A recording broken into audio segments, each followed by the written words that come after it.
Yo, yo, yo, yo, yo. Hold on.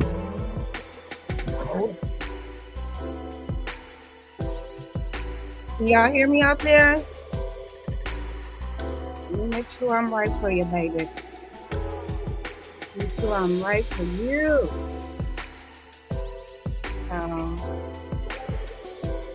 What's going on, everybody? Happy Saturday. Look at us on a Saturday. I just had some shenanigans, some more afternoon shenanigans for you guys today. We're trying to figure out what days work best over at Auntie House. You know what I'm saying? We're just figuring it out. So get on in here. We're going to be talking for a little while. Let me make sure everything is together because I want this show to flow for y'all. So don't go anywhere. Make sure you like, share, comment, hit the notification bell. Tell everybody to pull up. Come pull up. Because we got some stuff to talk about today. Give me 2 seconds. Don't go anywhere.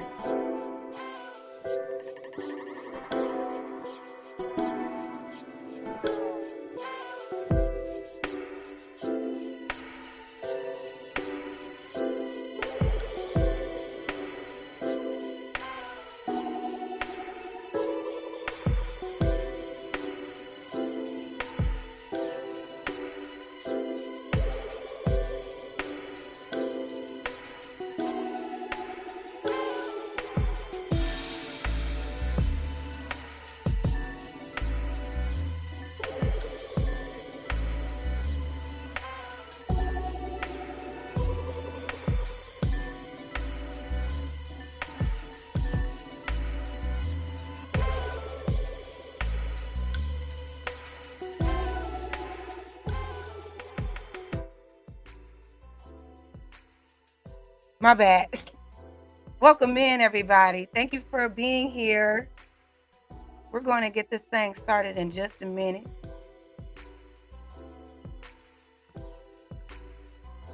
Make sure we got that. All right, let me see who's in the building. Okay. I see you in the building. Okay. I'm not muted now, right? Y'all can hear me, right? I see you, the genius. I see you. What's going on, friend? What's going on, young Riot? I see you in the building. James, thanks for letting me know. Hopefully you can hear me now. Here go my cousin, y'all. Harassing me already. What's going on, Asker brother? Jeffrey. Good to see y'all in the building. I appreciate everyone for pulling up. Thanks for rocking out with me. Welcome back to the channel. It's your girl, Jazz. Listen, we are going to unpack this weird-ass interview with Evelyn Lozada in the game and her daughter. Because you thought that first one was a hot-ass mess. It got worse. And some stuff you need to just keep in the crate. You know what I mean? Some stuff you need to just keep to yourself. It don't need to be everybody's business because it didn't help their case at all. So we're going to go and review that. And then we're also going to talk about Candace Owens and all of the receipts she's pulling. Listen, when the whole Charlie Kirk thing came out, I was still trying to find my way. I'm still finding my way in this space. But I didn't talk about it out loud because I just did it. But I've been paying attention. Okay? Paying very close attention. And from the very beginning, I was calling bullshit. But before we get into all that, let's go ahead and get into the first video. What'd you say? Jazz, I don't even mess with sisters no more, but for you, I circle back. Well, listen, yeah, stay a while, because we're going to change that. We're going to change that. Don't come over here thinking you're not going to come back to where it's at. I appreciate you being here, but come on now. Don't give up. Don't give up that easy. It ain't that bad out here. I know you a good man that can find you a good black woman. Come on now. Believe in yourself. But I appreciate you for being here. All right, y'all, let's go ahead and get right into it. Without further ado. So again, this is part 2 of that first one. If you were here a few days ago, I covered the first part of their interview.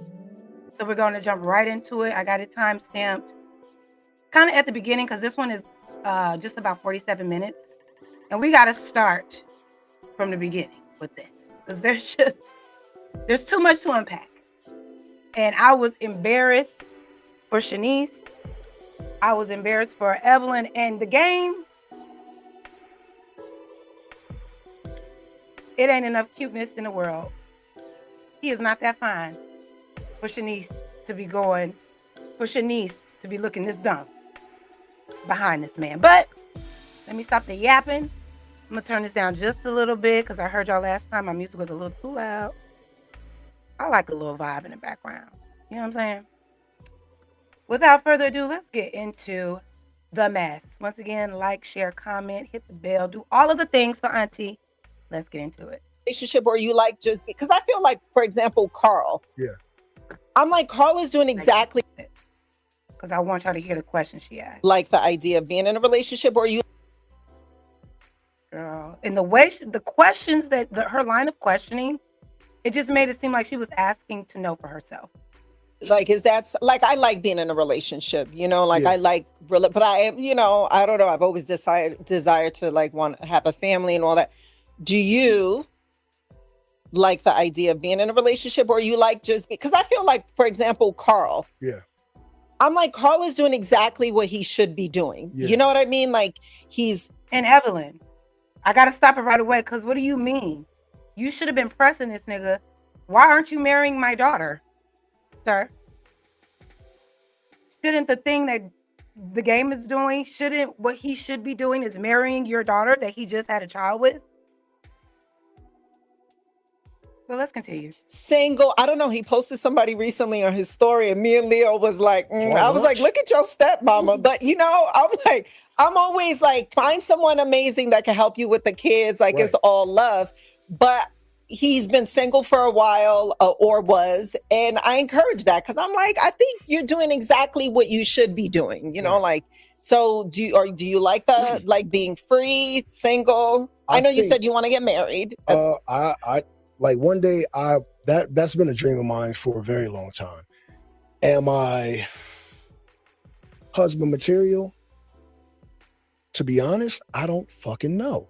Clearly, you're not husband material if the first thing you did when you saw Shanice was knock her up before you even wifed her up. Clearly, you're not ready to be anybody's husband. And they should have seen that immediately. Shanice should have known that there should have been conversations about this. How do we skip past the conversations about long-term commitment and jump right into the bed of committing to each other long-term by way of a kid? Because I keep fucking these relationships up. And I'm not, and it's definitely, let me tell you, honey, it's definitely not the women I choose, because I choose really good women. Right. You know? And I choose the women that deserve a husband and deserve respect and loyalty and non-infidelity participants and shit like that. But it's like, at some point, I got to kind of look at myself at 46 and say, like, nigga, you might not be nobody's husband. You know, I'm good at fatherhood. I'm good at. So he just basically blatantly said out loud, I choose the women that deserve better. I choose the women that deserve a loving relationship, healthy relationship, marriage, and commitment. I choose those women and just make them baby mamas. Do the complete opposite of what you should be doing. I need more men to come out and speak against this. Call to action. I need the men. Y'all love talking in these microphones. Come talk about this and how idiotic this mindset is. Please. Hustling and providing, but I think that being a great partner is something I'm still struggling with, to be honest, if I'm being honest. And you have some men out there that are in relationships. You have some men out there that are husbands, and maybe they're just amazing guys. But you have some out there that are masking who they really are for this fairy tale, and it's going to end up crashing and burning because of the non-transparency. I'm 100. How do you, so if Shaw got married, so Shaw gets married next year. This is what frustrates me. Evelyn, you should be advocating. Or maybe she knows that the game is not a good option. But either way, you should be advocating and saying things to encourage a union between the man that gave your 30-year-old something daughter her first child. And now you're talking about, oh, even though you've made her a baby mama, what if she gets married to someone else? Why isn't the pressure on the man that fucking penetrated her and impregnated her? This is bird-brain shit like I've never seen it before. I'm sorry. Also, fair use. All of the things. Fair use. Yeah. And now Blaze has a stepdad. Like, how do you feel about that? Because I feel like sometimes the other person's was the father or the mother feels some type of way about it because someone else is helping raising their child. Like, how do you feel about that? Like, and that's on them. If there's any man out here feeling some type of way because their baby mother moved on and there's another man involved and you feeling away because another man is there raising your child, that's on you, boo. That's on you. You should have did the right thing. You should have did everything in your power to avoid that. To avoid allowing another man to be all up in your kid's life. But that's neither here nor there. Like if Shaw was like, listen, I'm getting married, you know, this is the guy, like, would you want to meet that person? I definitely need to meet the person because you're going to be around my child. You know, I think at the point when someone's going to be around your child, you should afford the other person the luxury and the respect of like meeting the person that's going to be around the child so that they can say if they're comfortable or not, right? Because that is very important. Now, if Shaw got married next year, which is very unlikely. Excuse me? why are you already like planting seeds in her mind for something as good as her getting married to someone to not happen? Right off the bat, the game, you're manipulative. Because why would you even say that? Likely not happening. So he already know he ain't gonna be the one to marry her. But now you're saying it's highly unlikely for anybody else. Yeah, probably so, because you made her a fucking baby mama, sir. She allowed it. But to say it just like, she might, like, let's just keep listening. Because no, I'm not. It has nothing to do with you and everything to do with me. I'm telling you, there's a thing that, like, soon as someone figures out that, like, your baby daddy is the game, it gets a little tricky for a man, because people think they know who I am, right? And so it gets a little, damn, am I gonna have to, like, catch a fade with this nigga? I know how he feels about his kids, so is he going, do I really feel like doing it? Yes, you're beautiful, and yes, I want to be with you, or yes, I love you. But I think that thought process and that courting stage lasts longer than a year, so it definitely won't be next year. Right. The fact that Evelyn is laughing at this is so fucking problematic to me. And then to sit here and say, oh, if she meets someone, once they find out her baby daddy is the game, it may be a little intimidating. Oh my God. He's basically trying to say, no man is going to want to engage with you because they think I'm this super nigga that they're going to have to get around and get to you. So good luck with that.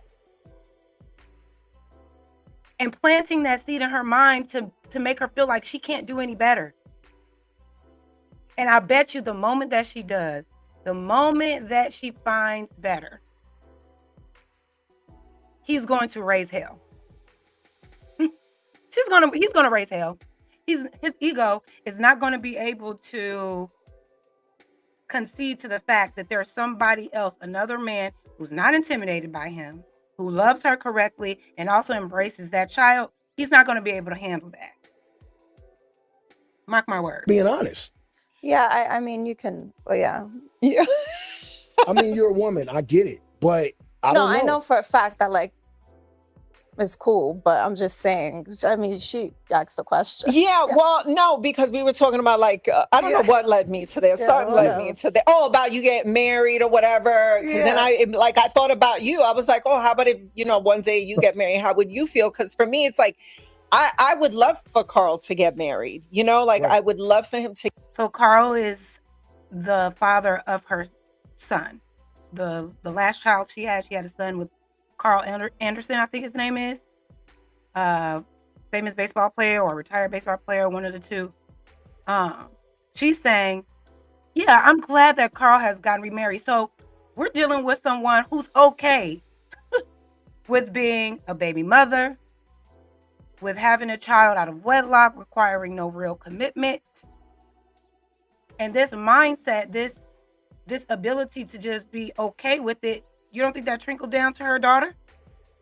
Because she literally followed the same thing. Get married and find an amazing woman that can be great to Leo and his other kids. Because I got a question for you too.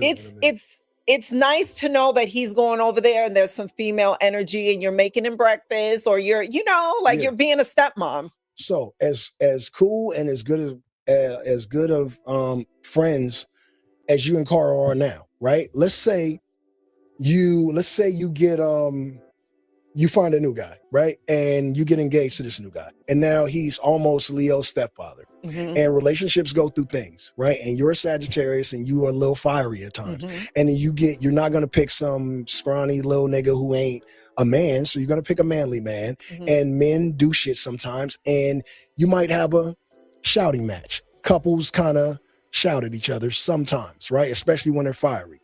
And Leo hears a man shouting at you, but he's little, right? So he can't really do nothing. He tells his dad, Jerome's over here shouting at my mama, and Carl is like not far.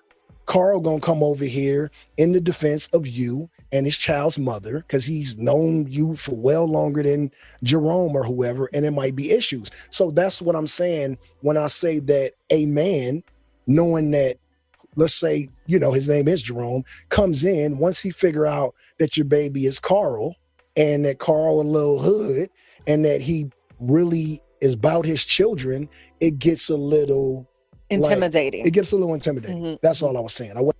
Okay, so he's making up scenarios to try to discourage the idea of any man coming into Shanice's life in any capacity. Because he's saying the moment y'all get into it, because you might have a shouting match with the new guy, and if the kid calls me, I'm going to come over and all hell is going to break loose between me and that man. So knowing that, this is what he's saying, knowing this, the possibility of you getting into a shouting match. And first of all, every relationship doesn't go through shouting matches. You can have conflict and still find a way to resolve those issues without shouting at each other, without scaring the children. You can have conflict and not have it so much so where it's affecting or it's in front of that child. So he's already telling us the way that he operates when there's conflict. He has bravado, he raises his voice, and he's projecting the possibility of somebody else coming around handling conflict like him. And in his mind, well, I'm going to come and handle that between my child's mother for the sake of my child. Making up shit. Because who's to say that Shanice finds a calm, understanding man that knows how to communicate? Because what he just described is, that's what couples do. They have shouting matches. No, shouting matches happen when you don't know how to effectively communicate. Because if I have to raise my voice, that means you're not hearing me and I'm not hearing you. That's your way of doing things. Stop putting that bad juju on that girl like that. Ugh. If you're looking to start booking some background acting roles or different speaking roles, you need to check out Casting Networks. Go ahead. When y'all having these conversations? So that's what I'm saying when I say that a man, knowing that, let's say, his name is Jerome, comes in once he figure out that your baby is Carl, and that Carl a little hood, and that he really is about his children, it gets a little. Hold on, I see my baby girl in the building. Jody, is that you? Thank you for being here. I miss you, girl. We gotta talk.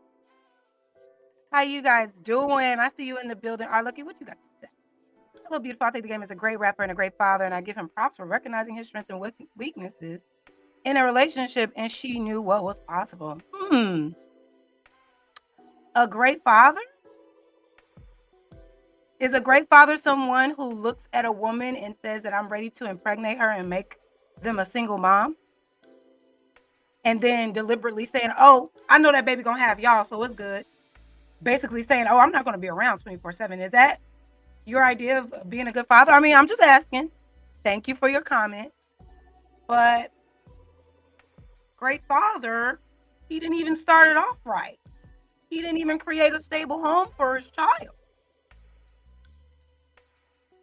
I don't know about great father, sir, but thank you for your comment. Be careful, Jazz. You preaching now. I'm always preaching. Y'all just don't be hearing me. You funny. But let's continue, y'all. It gets what's up? Intimidating. It gets a little intimidating. Mm-hmm. That's all I was saying. I wasn't saying the quality of woman isn't there. She doesn't deserve a husband or to be loved and respected and have the big ring and, a very much easier life than anything she's ever dreamed of. Yeah, she deserves all that. It just gets a little tricky when, your baby daddy is. And is he saying he didn't think Shanice deserved that? What the fuck? And why would you taint her? If you're saying that you knew that she's deserving of this, why not give it to her then? Why make a woman that you know, that you knew deserved the ring, the stability, the actual commitment, and make her less likely to find that after you deal with her? That is some menacing shit right there. You don't want to do it. You know she deserves it, and you're going to make it harder for anybody else to want to do it. That good man, good father. The bar is in hell. Yeah. One of those niggas. No, that makes sense. That makes sense. Go ahead. I feel like you got. She like, I got a nigga that'll fight you right now about me. That wasn't my Pull up, bro.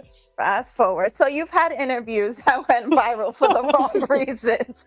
You've had a few interviews that have went viral for the wrong reasons, right? And there was a lot of a lot of laughing from Shanice, and I really feel like she was laughing to keep from crying. I feel like she does that a lot. With a mama like Evelyn, you're doing a lot of laughing to keep from crying. 1000%, because none of what he said made fucking sense. None of what he said made sense. And the fact that Evelyn didn't press him or push back on any of his logic just knows that she's ready to get on her knees and suck that dick too. I'm sorry. Not sorry.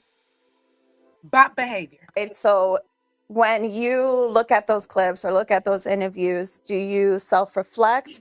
Do you see things differently after the fact, or are you like, it happened, I'm done with it, whatever? I stand on business about my interviews, all of them. Like if I said it, fuck it, I said it. Like I'm not about to backtrack.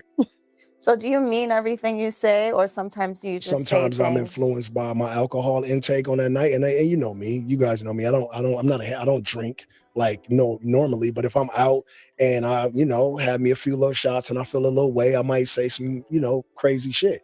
But I'm also this nigga toxic. Hey yo, that guy, like the headline says, the more they talk.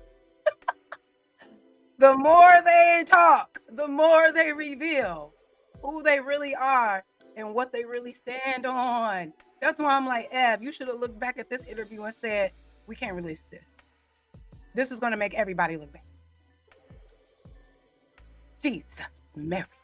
You guys know me, right? And if people knew me and knew that I had like this humorous personality, they wouldn't take everything I said so personally. Like I watched Dave Chappelle's comedy special last night, and he said, he says, him, Kevin Hart too. They say offensive shit, but they're comedians like professionally. But I feel like I'm not Dave Chappelle or fucking Kevin Hart, but I feel like I'm pretty like comedic and funny and like playful and jokey. So sometimes when I say shit, I could be joking. Right. You know what I'm saying? Or like just poking fun at a situation, and people take it so seriously. And like, I don't give a fuck. Yeah, because you don't be playing. You're disguising insults as jokes, sir. I see right through this nigga. Oh my God. I'll just be playing. No, you're a jerk. You say insulting things, you say disrespectful things, and try to say, I'm just joking around. That's classic narc behavior. We're not going to get into the narcissist and what a narcissist is, because I know y'all tired of that. I know y'all throw that word around, but trust me when I tell you. If you want to look up the traits,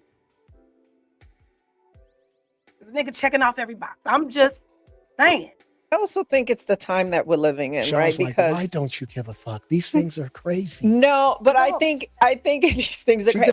Making fun of her. That was another thing I noticed about this segment, this part 2. Him and Evelyn were literally sharing inside jokes in front of Shanice.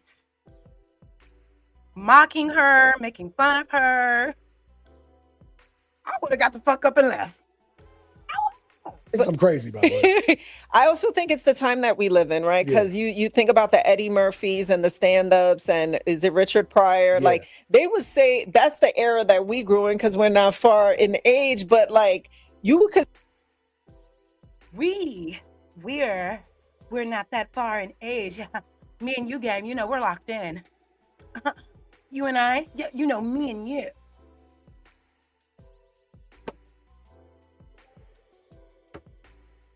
Because we're closer in age. She's basically saying, I'm the one for you, game. It's me. Don't you see me? Looking ass. She's pissing me off. Say whatever the fuck you want to say. People are more sensitive these days. Like, so fucking sensitive. And I mean, I'm not here to tell nobody to, you know, pick your head up, little nigga, or nothing like that. But it's like, everybody's so pussy these days. Like, relax. You're going to be all right. Yeah. You do say crazy. One thing about him, you could be texting him or having a conversation about something serious, like, and you always say something crazy. Yeah, because I kind of want to, like, because life gets real. Life gets serious. It's gonna get serious for everyone. If you haven't had a serious moment or really lost anyone you love, if you have all your parents and your grandparents and you're young, I want you to know that life gets serious and you need to find like the silver lining, and laughter, smiling through the smile through the bullshit is literally, you know, like the saying. Like, I've learned to do that. And I've had like some traumatic shit happen to me in my life to where I got to get right back on the horse and laugh my way through the jungle to get through some of this shit. So that's just my coping mechanism. It doesn't necessarily have to work for everybody. Yeah, but the thing is, you comparing Richard Pryor and all those other comedians they named doing stand-up comedy. It's their job to crack jokes and make people laugh. That's not your job, Jason. So, and I bet you your jokes don't even land like real jokes. They land offensively. That's why no one laughs. That's why no one laughs. That's why you literally say, I'll be saying stuff and everybody begins to, because they're not funny. In order for you to be joking, the joke has to be funny. No one's laughing. Is there an instance in the things that you say that you have been misunderstood and you never corrected that you can think of? That was an insider.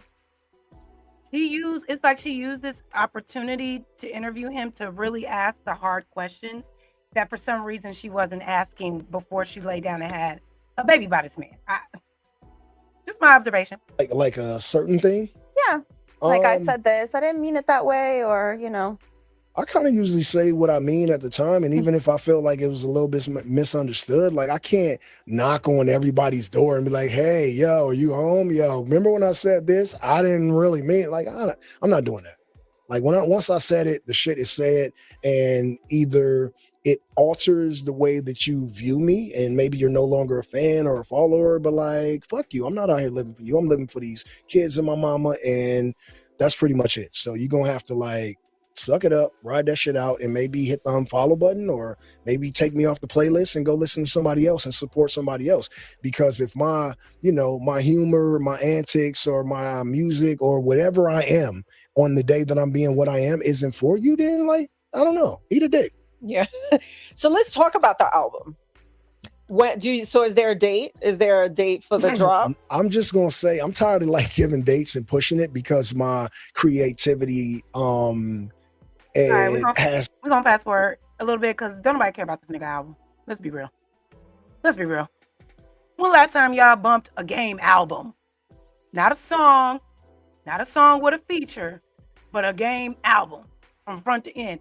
I believe the last album he put out, that shit went triple aluminum foil. Missed the mark. I might give a fuck, game. No tea, no shade. But don't nobody care. Let's fast forward. Hasn't met its perfection, but I feel like I'm really like. Wait, is pushed back more? I'm trying. You know, I got kids. You know why? I will say you have been working very, very, very, very hard on this album. Yeah. We have had, late night conversations. You're at the studio. We have had late night conversations. About what, bitch? I don't like this, y'all. I don't like this. And I feel like she is saying certain things just to piss Shanice off. We are closer in age. We have had late night conversations. Please pay attention to the adjectives this lady keep using to describe him and their relationships. Evelyn is scaring me. She's scaring me. Like, hey, I'm going to the studio. So you have been putting a lot of energy in this album Yeah. for a long time. And a big part of the reasoning for that is that I have a new son, a new legacy to extend, and there's a lot of publishing and like things that I have to revert to my new son. Yeah. Like Callie and Harlem and Justice are, they'll be able to live off the royalties from the documentary and all the albums prior to Blaze being born for a very long time. And so everything, from the time that you told me you were pregnant until I'm no more, like it's built for him. Yeah. Has fatherhood changed the way you write? Like the things that you say? No. Exactly. I'm like, I don't be thinking about them little niggas when I be writing. Listen, baby, please, I beg. Ladies, listen. I ain't no advice coach. I don't know nothing. All I know is that I know nothing. But what I do know is that when a person tells you who they are, please fucking believe them. He's so serious right now. Has fatherhood changed how you do music? Of course not. Of course not. He has kids. He wanted kids the way kids want pets. Just something to do, something to have, something to see every now and again. We talked about this, an accessory. Because usually when you really are involved and evolved, father, as an artist, you do start to see these artists kind of pivot, not necessarily pivot, but their music starts to evolve. It becomes a little bit more mature. But this guy here, he has arrested development, clearly. So the maturity in his actions, having a baby is probably one of the most mature things that you can do. But because of the arrested development, that experience isn't translating into his music, and it never will. That's a grown man. That is like a early 20-year-old boy stuck in a 46-year-old body. I'm telling you.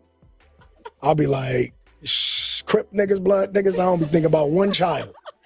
What'd I just say?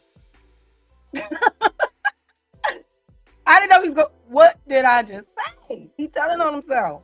In the booth, like, what does that look like? Do you have a cocktail? Do you smoke? Like, what do you need to have the lights? Like, what is your vibe? I rap in the dark.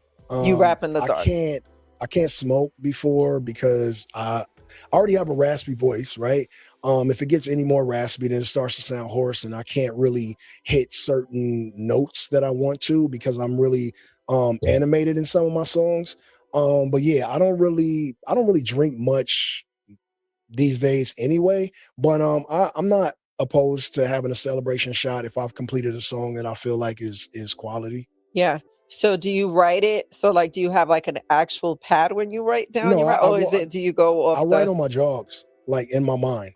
And then I'm out, like 3 to 5 miles daily.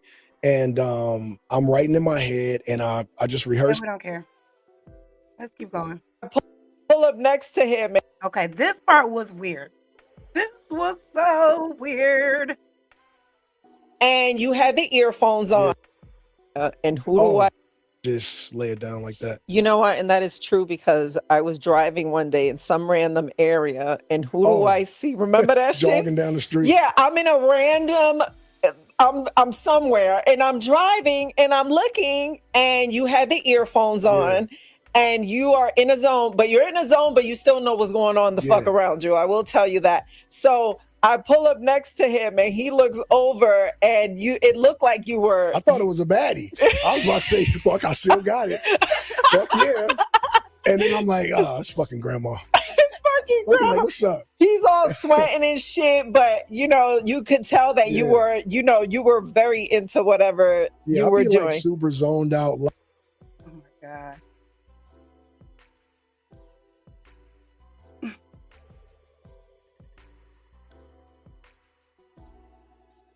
It's the blatant flirtation for me. You were sweating.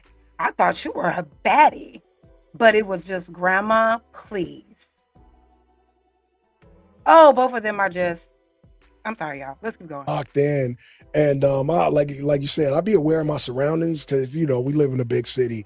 And, sometimes even like fans, like I don't even know sometimes how people know it's me because I'm like hoodie on and I got the drawstrings Jay, tight. you're huge. And but Everyone it's like, knows it's you. I don't know if it's my posture or how I walk or run, but people always, they don't even have to see my face. People just like, yo, game. And I'm just like, how? It's a comment. It's that ass. Huh? Your ass. Is it? It's his ass? Whoa. Wait, I'm learning new things every day. How is it his I ass? don't know. He always has baggy clothes on. You know that Okay. ass. Oh, Do you- my- Shanice, I know you trying to like get in on the joke, babe, but it ain't landing. It's that ass. It's your ass. Girl, shut the fuck up. That's so cringy. Oh, people don't know this. It's because that ass. How would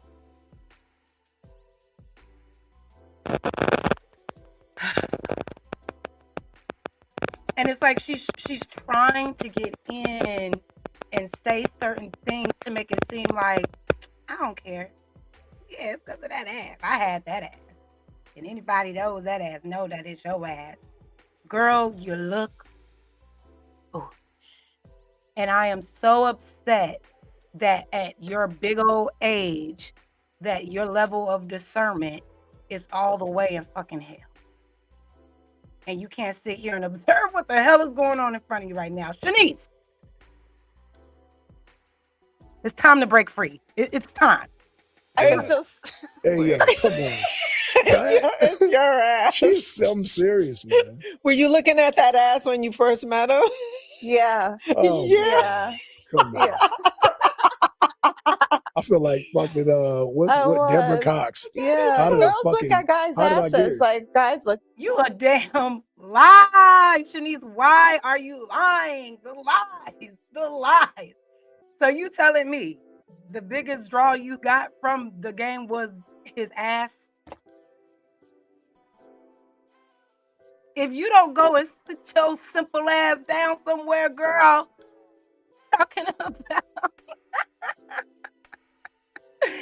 talking about I looked at his ass and I knew that was the one for me. God, like Yeah. Really? I don't know. I don't know if I. when if I you're dealing look with at an him athlete, you're like an you see that ass. Yeah, but it's not. The game ain't no damn athlete just because he be jogging and exercising. Not my initial thing to look at. You know what I'm saying? You know a guy with no ass. You just you're ass girl. We got No, it. I'm just We got it. saying. You know a guy with no ass, or you know a guy with a. Are Yeah. men even supposed to have ass? Like that shouldn't even be a thing. Like you should be looking like deep inside my soul for who I am as a person. You know? You should take your own advice. No, men can look at women. You guys are Listen, the tension is building, guys. The tension is building up. You should take your own advice. Yeah, you would think that he would look at you and want to get to know you and your insides first. But he looked at you and said, I just want to put a baby in her and walk away. And you let him. And you should take that advice too. Because had you took the time to get to know this man on the inside, to get to know how he felt about relationships, looked at his patterns of relationships, it would have brought up enough red flags for you to say, maybe we could just be friends. But you didn't even take your own advice, babe. You didn't even take that advice. Because there's no way if you would have taken that advice and really gotten to know that man, that you would be at that age wound up some rapper's what? Third baby mama? Second baby mama? And listen, I don't have an issue with, I understand life happens. But all of this could have been avoided. It could have all been avoided. But you sat there and got all googly moogly eyed for this guy who low-key wants to take down your mom, if he hasn't already. And you can't tell me that ain't nothing go down. She sucked a little dick. Evelyn did something, okay? Because their chemistry is through the roof.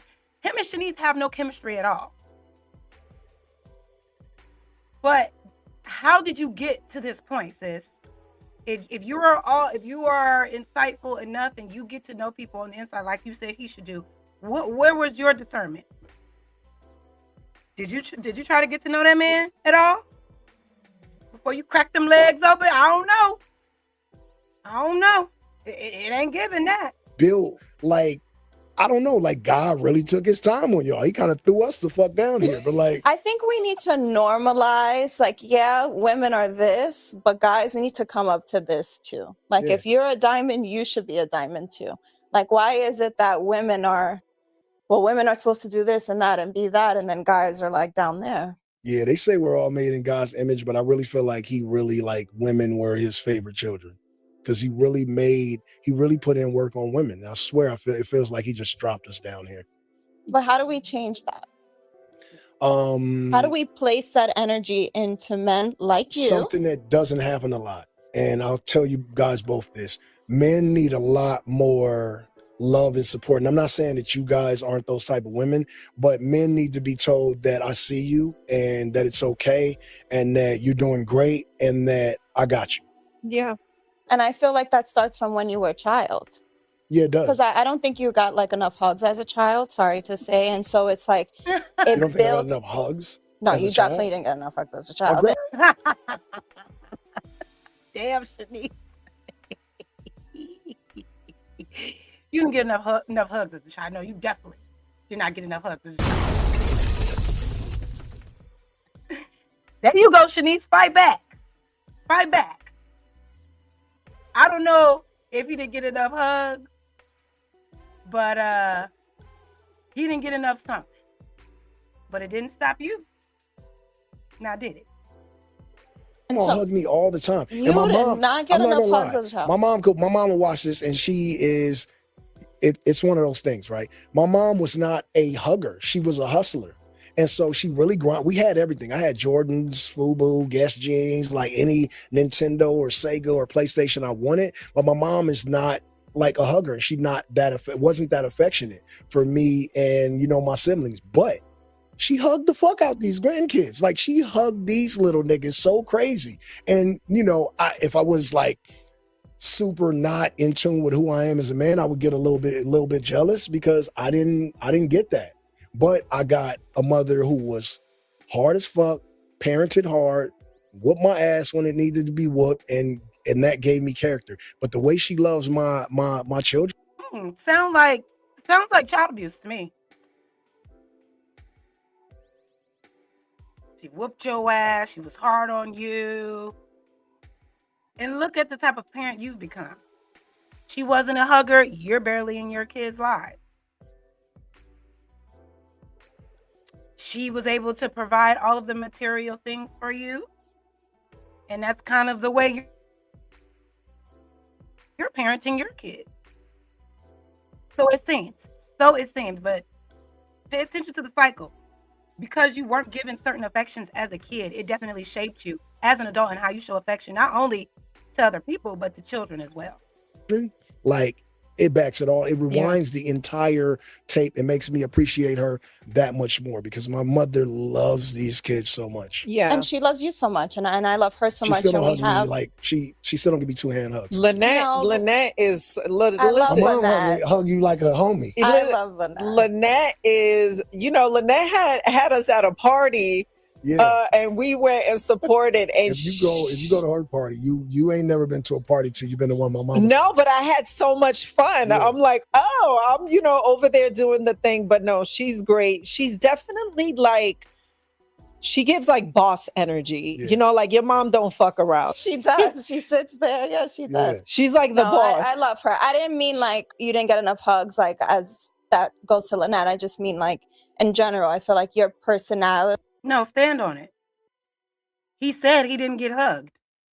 Stand on it. Personality needed that. Yeah. And you didn't necessarily receive it the way that you needed it. And so it builds up the adult that you are. So like, how do we change that when we're kids, like with Blaze's age? Yeah. How do you think we change that? I mean, I think that Blaze he won't have that problem because I mean, my kids that are, you know, the older kids don't have that problem. I think it like you said, it's a parental thing. It's a two parent thing. And you don't necessarily have to be in the same house. I think the kids just need love, no matter what that looks like, from wherever you are. And if you love your kids wholeheartedly, I think they will turn out to be a lot better human beings. Yeah. And me, again, I'm not the model for an amazing human. I think that my oldest son he set like the foundation for his younger siblings, for my younger kids. And I think that you are. Yeah. I don't even think Evelyn is the best type of nigga. I think you are. But you want your children. No, Evelyn so I never seen something that I seen 2 days ago. They had you in like Splice with Maya, and you were like patting your coochies, saying something, and I was just like, damn, like Evelyn is crazy. Like that was a couple of years ago. I do. We gotta stop it. Cause he wearing me out. He's wearing me out, y'all. My bad. Am I too far from the mic? My bad. He's wearing me out. First of all, the fact that he sat up there and said, I don't think you need both parents in the household for a child to be raised properly. Like I said, I need all you men out there. This is a call to action. I need y'all to drag this nigga right now. I need y'all going hard, talking about how detrimental this mindset is, right? Because he is encouraging the very thing that y'all can't stand. Single mothers, household without two parents, deadbeat fathers. And he is encouraging that as somebody who is seen as someone who's accomplished and successful. He's saying it's fine. It's fine to just pump and dump. Because I'll see them on the weekend. I want to hear more men. Ask a brother, where my big head cousin at? If you in here right now, Jeff, I need you to talk about this.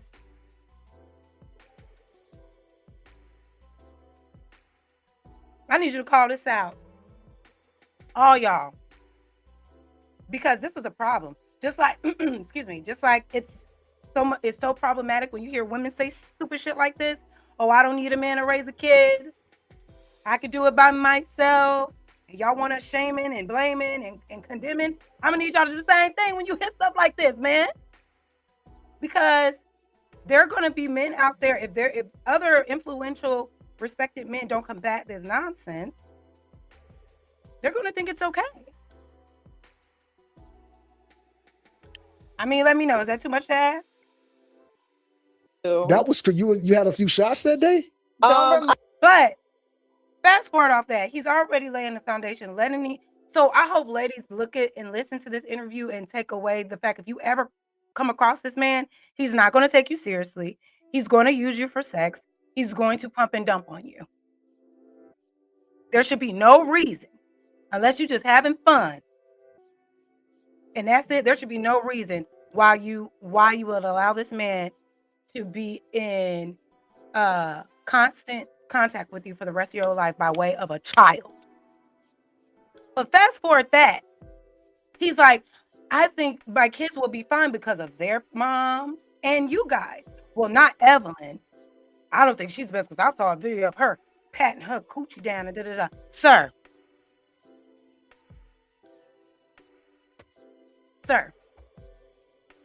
why are you even discussing Evelyn's vagina in front of Shanice? All of this is weird. All of this is awkward. And he do not like Shanice. He want to pet that coochie. He want to pet that Evelyn Lozada coochie for sure. The fact that his reasoning is logical to him is what's scary. And he's not alone. And don't get in here talking about, oh, he's rich. That's why he thinks like that. No. It's a lot of broke boys, average earning niggas that think like this too. This is why I want more men to speak against this. So y'all can say, hey, no, real men don't play like that. Because what he's talking about is predatory. I'm looking at pretty women and I want to put a baby in them and deliberately be a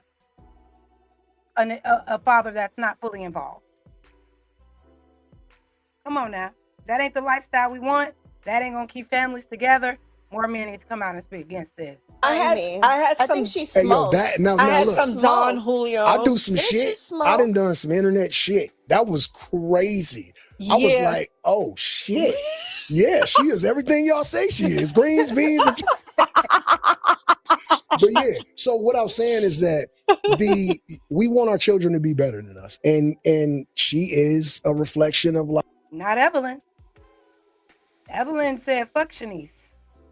Like who you are in your soul, Yeah. you know, and like you did a great job.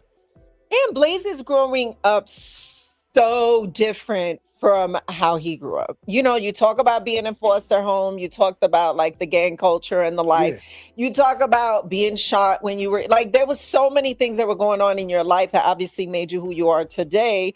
But Blaze is growing up, girl. No, I know he's growing up different. eating organic But I mean, men. cookies. No, I know. But I meant men, generally speaking, because we just had Gilbert on here, right? And Gilbert was saying how women are these diamonds and the guys are like, they don't get looked at as that. Yeah. And that's unfortunate to me because I want to look at a man and be like, I'm the canary and he's an emerald. Mhm. You know what I mean? So Like I just, equal. yeah, I want that for men and women. So that's why I mean, like, how do we change the narrative of men thinking that?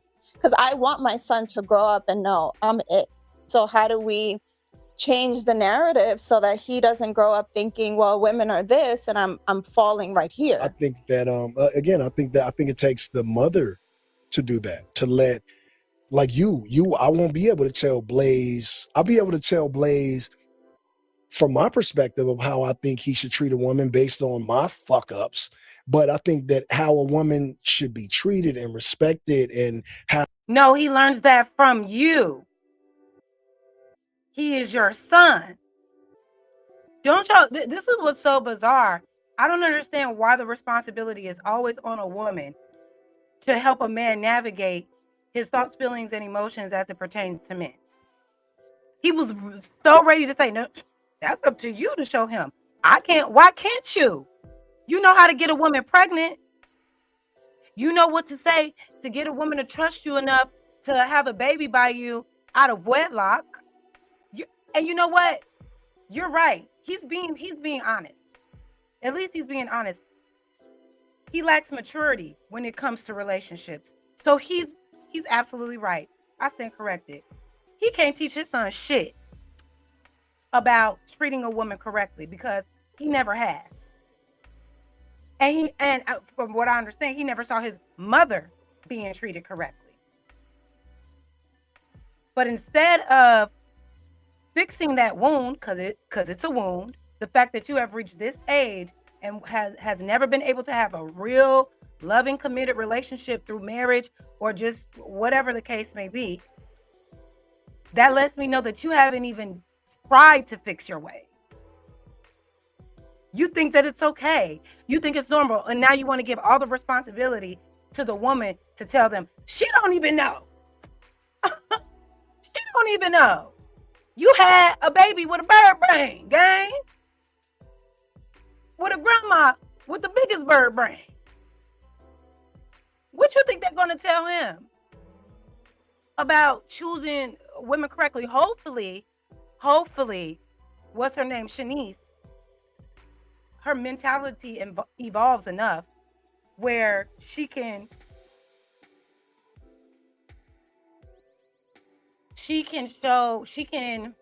pour into her son and let him know, hey, first of all, don't ever look at a woman and think just because she's beautiful, the first thing you want to do is impregnate her and then go and do it. No, that shouldn't be your first course of action. If you see a woman you like, get to know her. Date her correctly. Keep yourself out of child support court. Keep yourself out of becoming a baby father. don't want, because men who seek to knock up women without commitment, it's not because they want kids.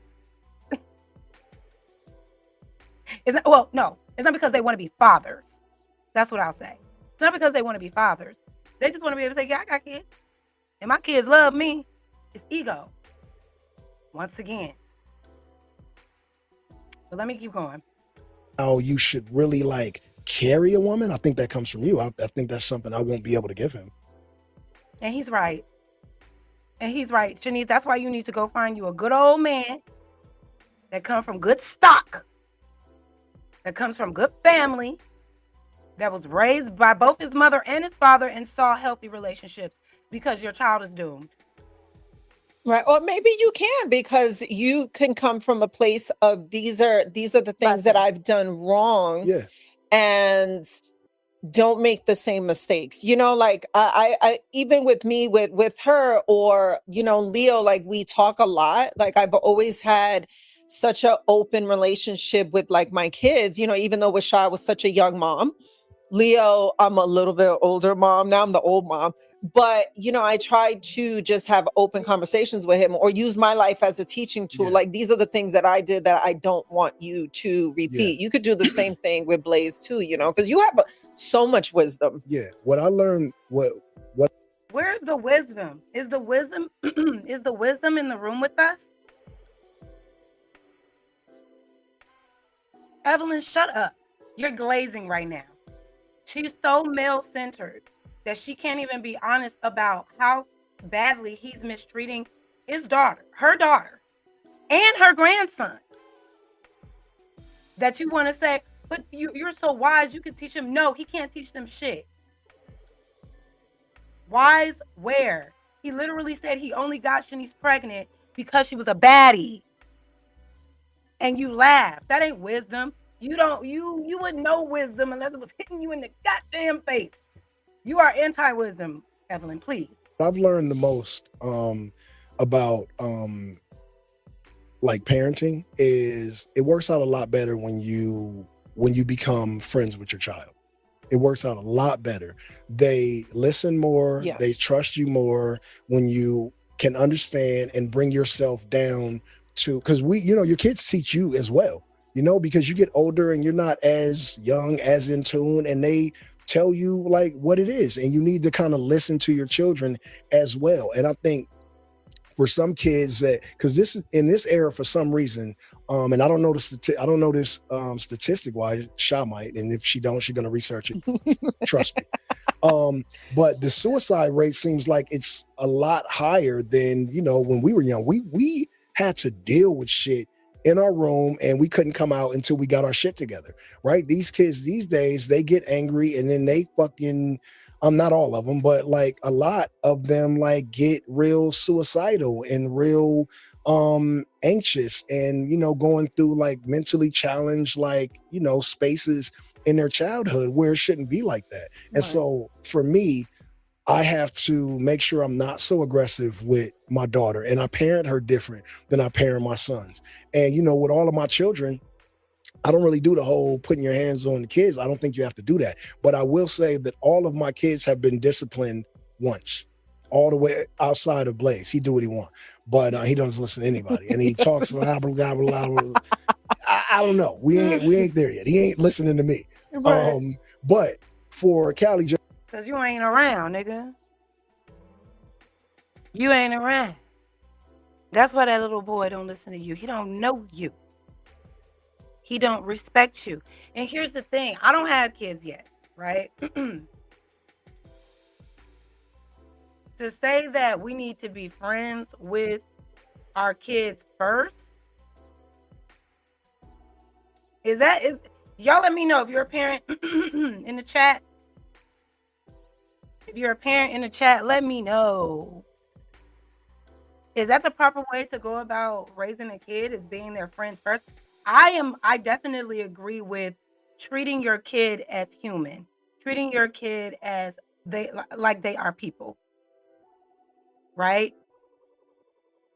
And considering their thoughts. I am not of the of the ideology of I'm a parent, you're the child, I know more than you, I don't have to listen to you. What I say goes. No. That's where people get a lot of shit wrong. But you gotta have some balance there.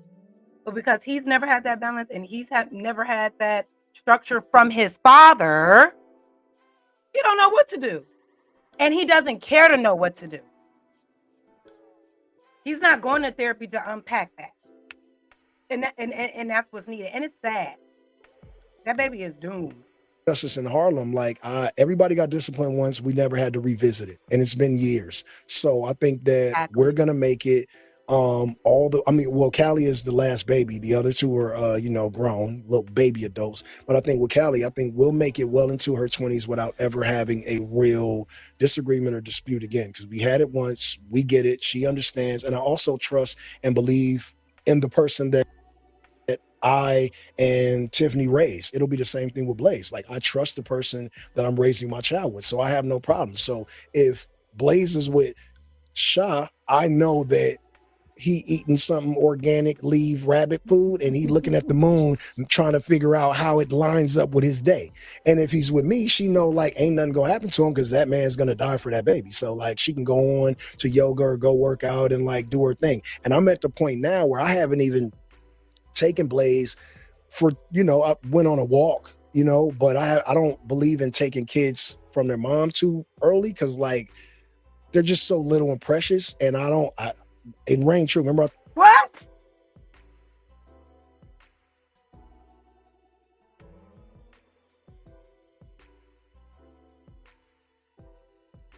Nigga, what? You go see here. I don't believe in taking kids away from their mothers too early. That's your kid too, sir. See, the problem is like I said, niggas be wanting kids like kids want pets. Just something to have and hang around here or there sometimes. But if you know that they have a main caregiver, you don't care. What sense does that make? I trust the women that I with. So he seeks out very, what appears to be like mature women, stable women who he knows don't have a lot of drama around them, that, like he said, deserve a husband, deserve the family. And he just goes and has babies with them because he knows that those kids will be safe with them. But he doesn't care to show that kid that he's making with them. He doesn't care to show a strong family unit to these kids. And he thinks this is good parenting.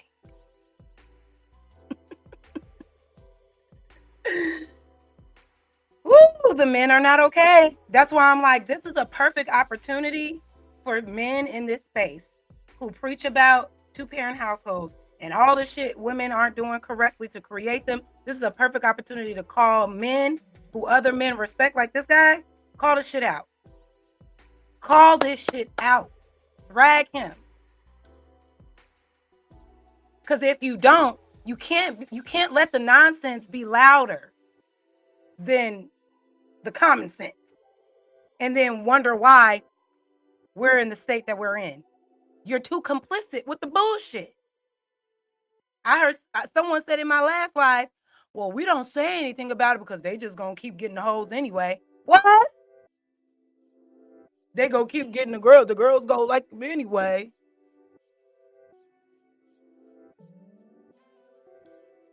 So where do you stand on actually wanting to better the community then? Where do you stand?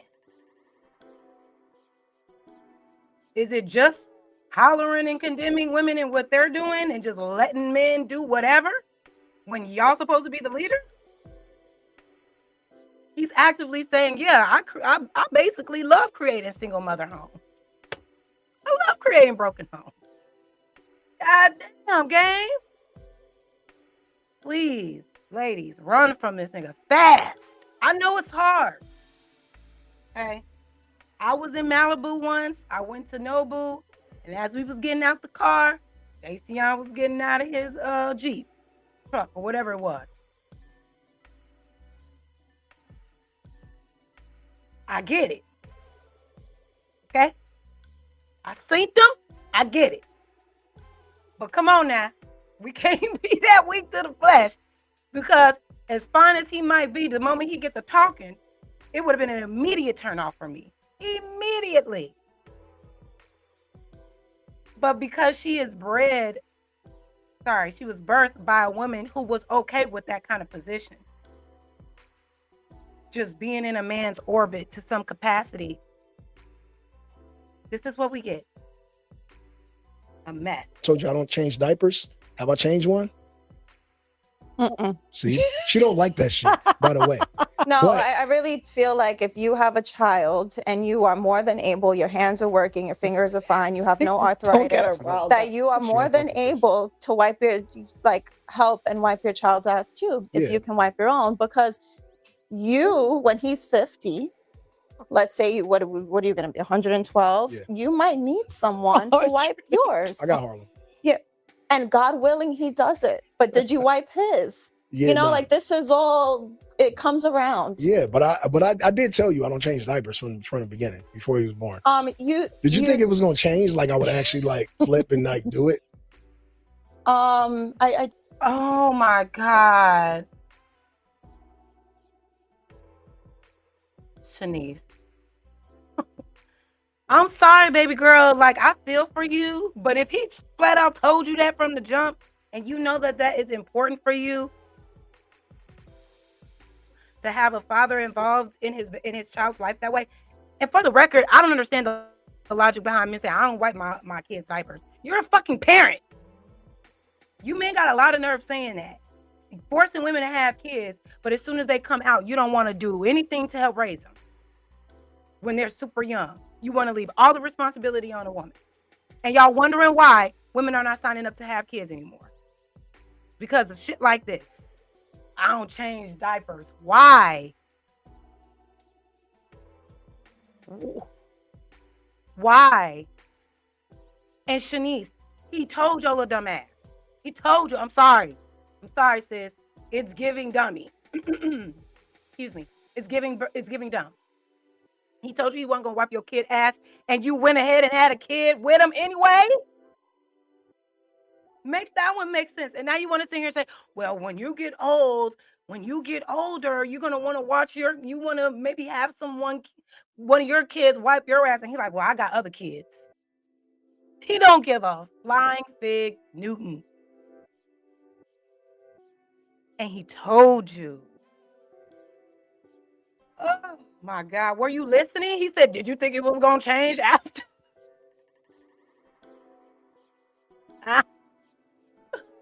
I feel so bad for her. I ain't gonna hold you. did. I did. I thought that like because you That sinister laugh, Evelyn. Womp womp. Womp womp. It didn't change. That was an opportunity to get on his ass, Evelyn. But because you care more about impressing him at the expense of your own daughter, this is what you do. Shanice, you need to go. Shanice will be going no contact soon. Mark my word. At least I hope so. Because, my God. are in a different decade and you're having a child, however A many different years later. decade is wild. Earlier, I spoke about expectations of what you said were going to be delivered, and we're not. So then, yeah, I did think that was going to change, Yeah. and it didn't. But I'm just saying, hopefully, you have someone But yo, to wipe yours. have you seen her change her diaper? She do the shit like origami. Like you remember how like when we were younger, like it was one special nigga in the class that could turn $1 into a ring. Right. Like that's what she do with diapers. She'd be like zip zap zoop zoop boom, and the shit just like and then she'd be like Kobe when it goes into the little diaper dump. She has really grabbed motherhood by the. You know what? I don't want to forget this. Sorry, Blaze's name. Yeah. Let's talk about his. yeah. Let's talk about. Now, I want to pay close attention to this because they were talking about changing diapers. And look at what Evelyn does. Look at what Evelyn does. His name because Yeah. there was so much back and forth. We call mental fades over the name. She Mental- wasn't going. It wasn't. So So you caught mental fates. Oh, well, maybe I fought by myself, but I won. you wanted him to be named You always fight by Jason. yourself. right? Oh, yeah. Like, thank God. I was hormonal. Yeah. Now that I met him, though, not to cut you off, but now that I met him, he could have been a little JC though. Thank God He's he's so not. beautiful. Why? I'm so happy he's not. You Like, wanted it to do just it. shows how, like, I was pregnant, I was hormonal, I was like in love, and I'm like, yeah, let's name him after the dad. Thank God his name is not JC. I would have been calling him your name all day long for the rest of his life. Yo. And she can't stand that idea. Too late, baby. Too late. Regardless if you calling him his name or not, you're going to look at that baby every day and have to deal with the fact that the game is your baby daddy. And he did not love you enough or respect you enough to make an honest woman out of you. Don't be thanking God now. You're a little late, sis. So the thing about that is, lucky for you, right? Because Callie looks damn near identical to me. True. And literally, like Tiff would tell you, that pisses her off. Because if she feeling a way, you know, like a little way about me, she has to look at Callie and be like, motherfucker, Right. you know, and then get back into I love. And he likes that. Yeah, he likes that. That's why he looks at women as incubators. Because I don't got to be around you, but my child is going to be around you. And I could do whatever, and it's going to piss you off. Because every time you want to get rid of me, you can't. Because you got to look at a kid that I had with you. And they're going to look like me. They're going to act like me. It's going to drive you crazy. He likes this.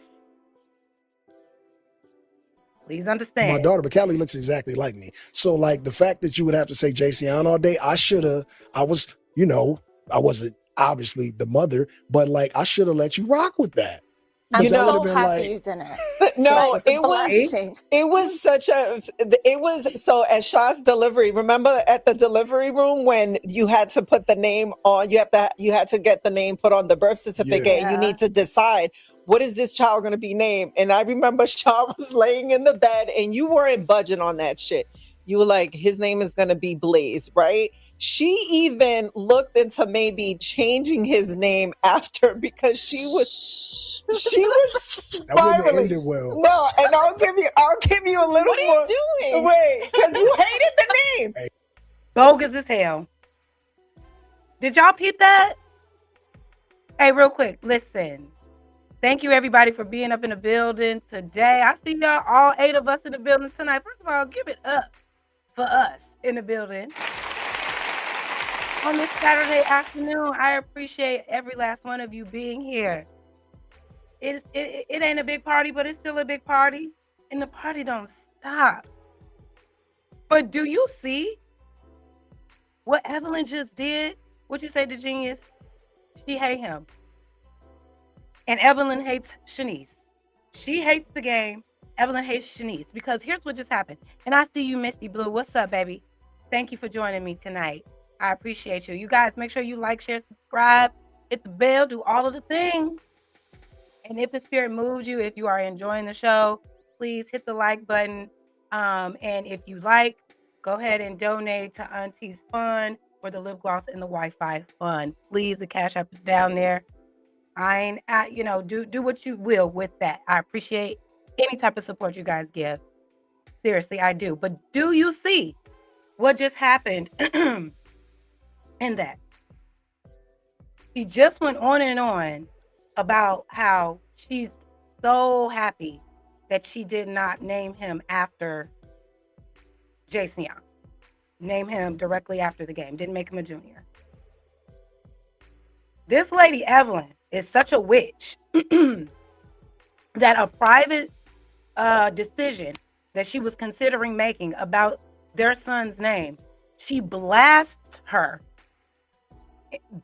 information in real time on the podcast, because clearly Game didn't know about this, and say, did you know she was looking into changing the name?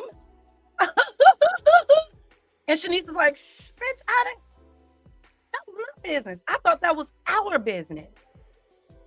And what did the Game say? That wouldn't have went over well. That's why she didn't tell him.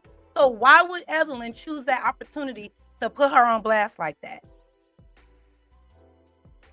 That would have made me so mad. This is a mother that cannot stand her daughter and likes to make her daughter look stupid at the she likes to make her daughter look stupid for the validation of men.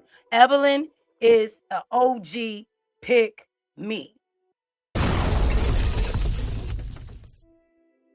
OG pick me. Male centered female. I gotta call a spade a spade. Because there's no way, if this was a decision that my daughter was grappling with while she's about to give birth and she's talking about maybe changing her son's name and she hasn't quite told the child's father for whatever reason, that stays between us. That's trust between my child and I. But this nasty lady took the opportunity in real time on a podcast to share that information, making her look so uncomfortable. You can tell how Shanice was like, she even said, "What are you doing?" I would have knocked the table over and left. I would have knocked the table over and left. I ain't gonna hold you. Yo. So you were in a vibe, right? You were imbibing. And I remember us being at the house and you were hormonal. You had just had Blaze. Like, we just got home with him. He was like all mangly and, like all, and she was like, I can't believe his name is Blaze. Like, it was like a full, we can laugh about it now. Yeah. No, you're laughing about it now. And you see what she's doing? Oh, you guys. I might have to do a video or a live on like narcissistic mothers. Because you see how she's manipulating the emotion right now. Not one time during this exchange did you hear Shanice laugh and joke with her about it. She's sitting in silence right now. And Evelyn is trying to control the way that Shanice is responding after revealing something private. And a decision that she clearly didn't even make. So it was really no reason to even bring that aspect up outside of getting a reaction from the game. There was really no reason into doing that. And instead of allowing Shanice to authentically respond, she goes, "We can laugh about it now." Ain't shit funny about it. She was crying then. She probably feels a way now. And she didn't want to share that. So who's laughing? Just you, Evelyn. Just you. Laughing at your daughter's pain. You quite literally just said after she gave birth, she's hormonal and crying and pissed about the name being Blaze. And you're laughing about it. That shit ain't funny. She's sick and the game is sick. And that's why they connect like that. Because they think making fun of Shanice it's cool. And Shanice, she knows it ain't right. But I think that she has a relationship with her mom where she thinks that she trusts her mom to a certain degree. But a time is going to come. Because that right there, not only does Game not have her best interest at heart, but neither does Evelyn. Neither. Because there's no reason for you to have said that out loud. It was a full like look at him and he looks like he looks like his name, and it's so like cool and chill, and he's such a beautiful baby. But like, and I'm glad you didn't do that, because I'm like tit for tat. And so when it came time to like for the other parent to sign the passport when you want to take them on a vacation, I would have been like, I ain't got no hands, I'm good, But nah, I think he turned out. That is horrific. Did you? And Evelyn just over there keep giggly. Oh my God. I hope you ladies watching this damn podcast, whoever thought this man was attractive or you would go for him, he is a menace. He said, "Oh, if you would have did that, he would have tried to get a get back." Instead of trying to understand why she didn't want the name or why she had a reasoning for wanting to change the name, if she would have did it, he would have made her life harder. Oh my God. He would have bitter baby daddied her proudly. Because what he say, it's my way or the highway. He said this.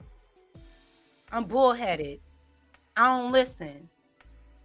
So if she would have done anything to protect her interests, because at this point, she had every right to change the name. You don't even want to be a full-time dad. The fuck? But see, this is what I'm saying. You just want the kid to say, I named my kid. Look how beautiful. I make beautiful kids. But you're not trying to be a father, though. That's why you would have went tit for tat with her if she would have did something without you, like changing his name, the name that you wanted to name him. If she would have decided to do something else, because what the fuck is Blaze? That ain't no Blaze. That ain't no super groundbreaking. Oh my God, what a name. There are dogs named Blaze. And his Blaze is a good nickname, but now you want his actual name to be Blaze. I'm not saying he's going to be the kind of kid that has to get a regular job or whatever. And who knows what jobs look like when he becomes old enough in this society, in this economy. But you gave him a name where he's going to be limited to, well, I'm not going to say that. I'm not going to say that. But it may be harder. Let's say Blaze is somebody who is a scholar, who wants an actual career, wants to climb the corporate ladder.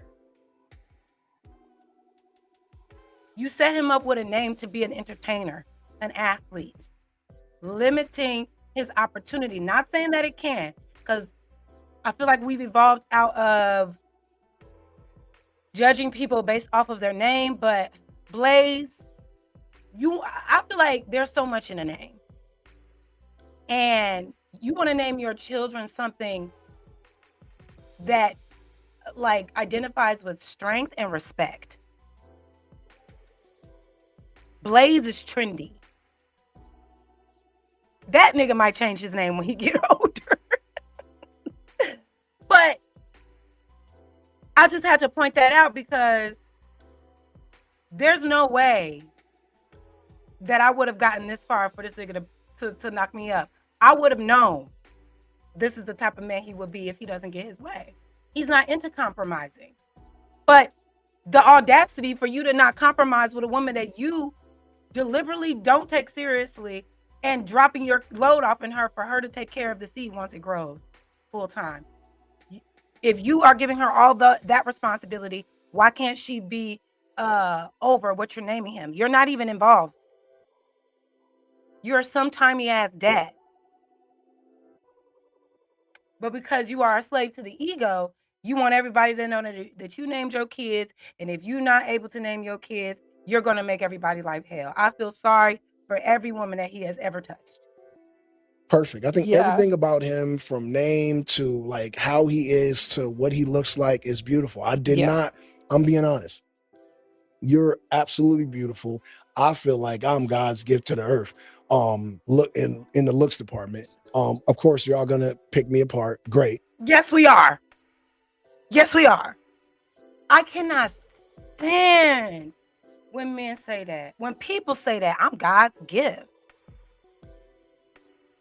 That is some super, like, arrogant egomania happening right there.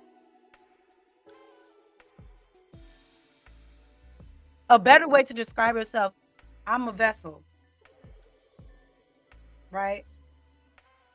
God made me in his image.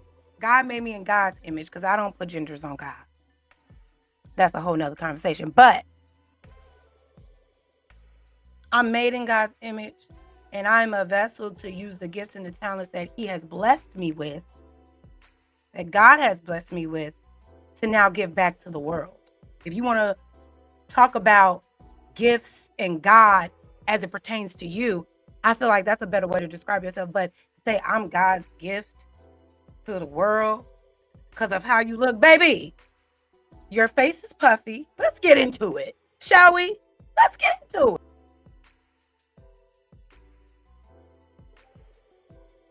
Can y'all still hear me? Hold on. Let's get into it, because since we was talking about the gifts, let's talk about the motherfucking gifts, Jason. First of all, cheeks giving bloated. You're saying that you are a star athlete, but I'm sorry. You say that you be in the gym, and that you work out very often, you look full of cortisol. Cortisol levels are high. He thinks because he is six feet tall, right? He's 6 feet tall, and it is ideal for a lot of women's aesthetics of what they say they want, that he thinks this guy gives. Let me pull up something else real quick. Hold the fuck on. And honestly, my guy, you cute, you are. But God's gift? What year was this picture taken in?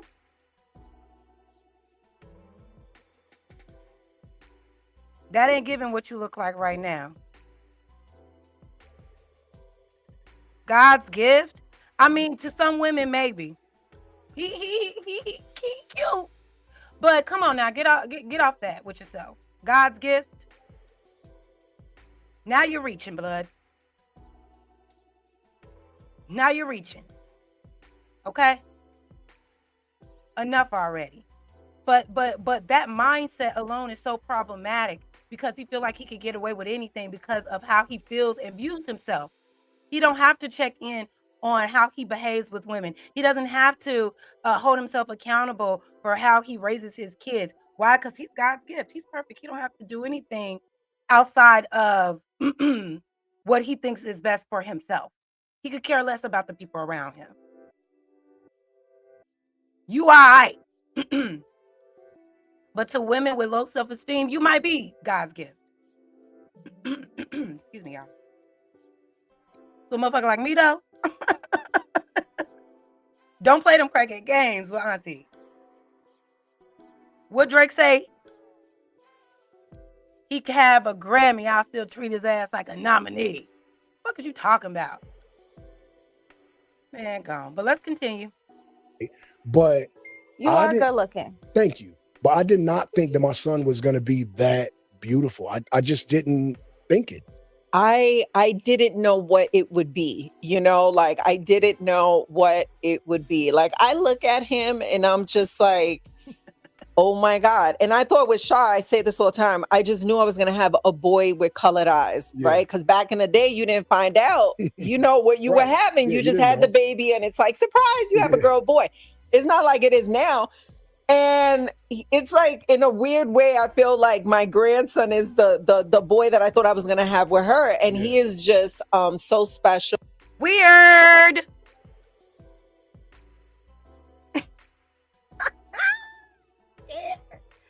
Evelyn is a scary witch. What are you talking about, shorty? Oh, when I first got pregnant, I always wanted a boy with colored eyes. And I feel like my grandson is a manifestation. Like, you gave me that. She wants to be so intrinsically connected to the game that is sick. She wanted to be the one to give birth to Game's baby. She did. You're a weirdo, Ev. There's no way around that. She's going to try to, oh, it's my grandson. It's my grandson. And you probably resent your daughter. Oh, my God.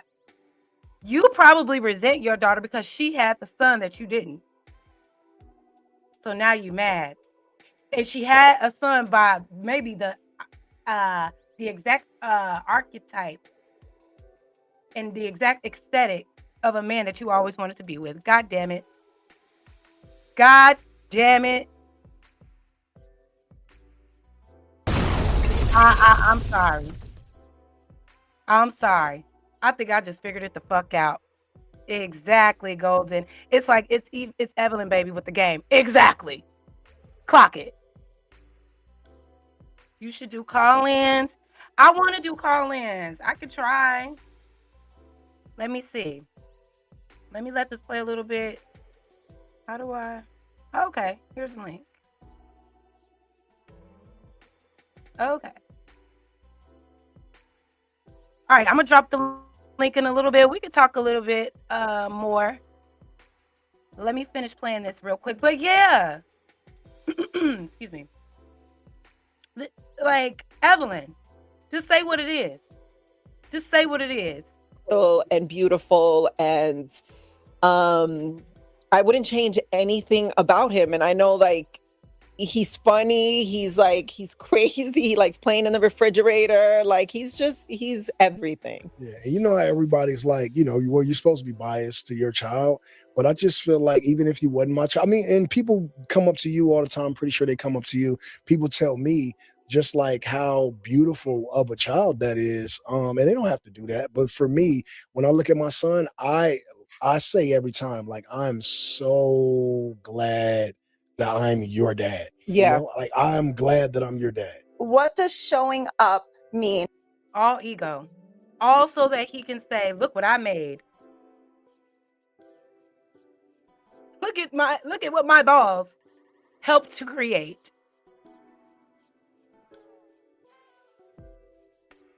I don't like it. It's nasty. I don't like it, y'all. In this stage of your life at age 46? Well, showing up where? In life. Just for yourself. For yourself, actually.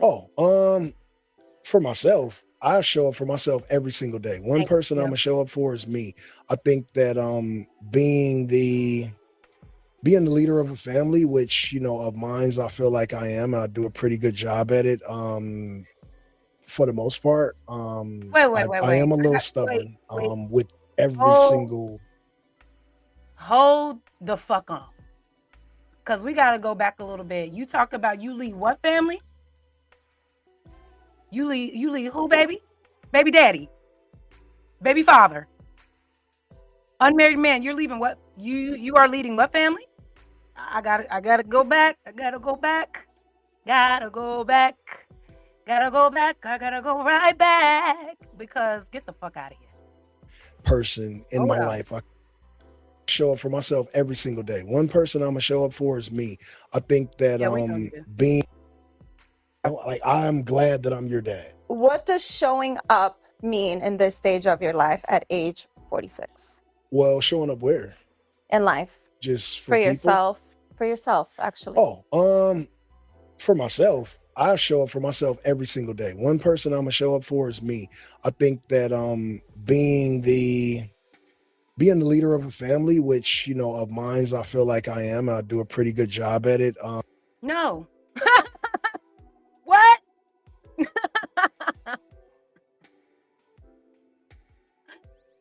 He's crazy. He's nuts. You really believe you are a leader of a family? You don't have a family to lead. You got baby mamas and children out of wedlock, sir. Where's the family? Is the family in the room with us? Hello? Can y'all help me find a family that he's leading? Family! You're creating broken homes, sir. You're not leading anyone. But notice what he said.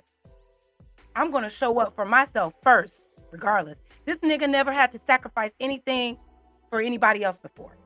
Everybody else does the sacrificing around him, and that's how he likes it. That's how he prefers it. Yes, indeed.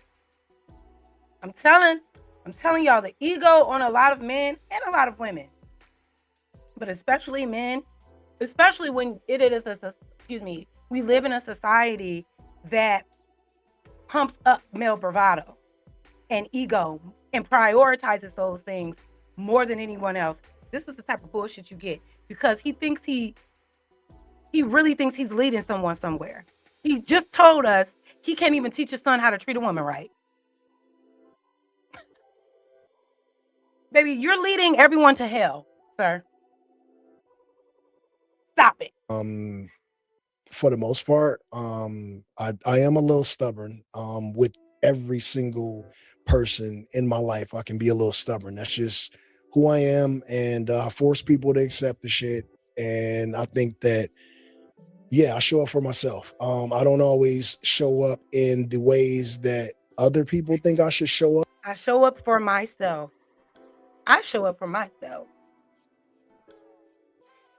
And here's the thing, y'all.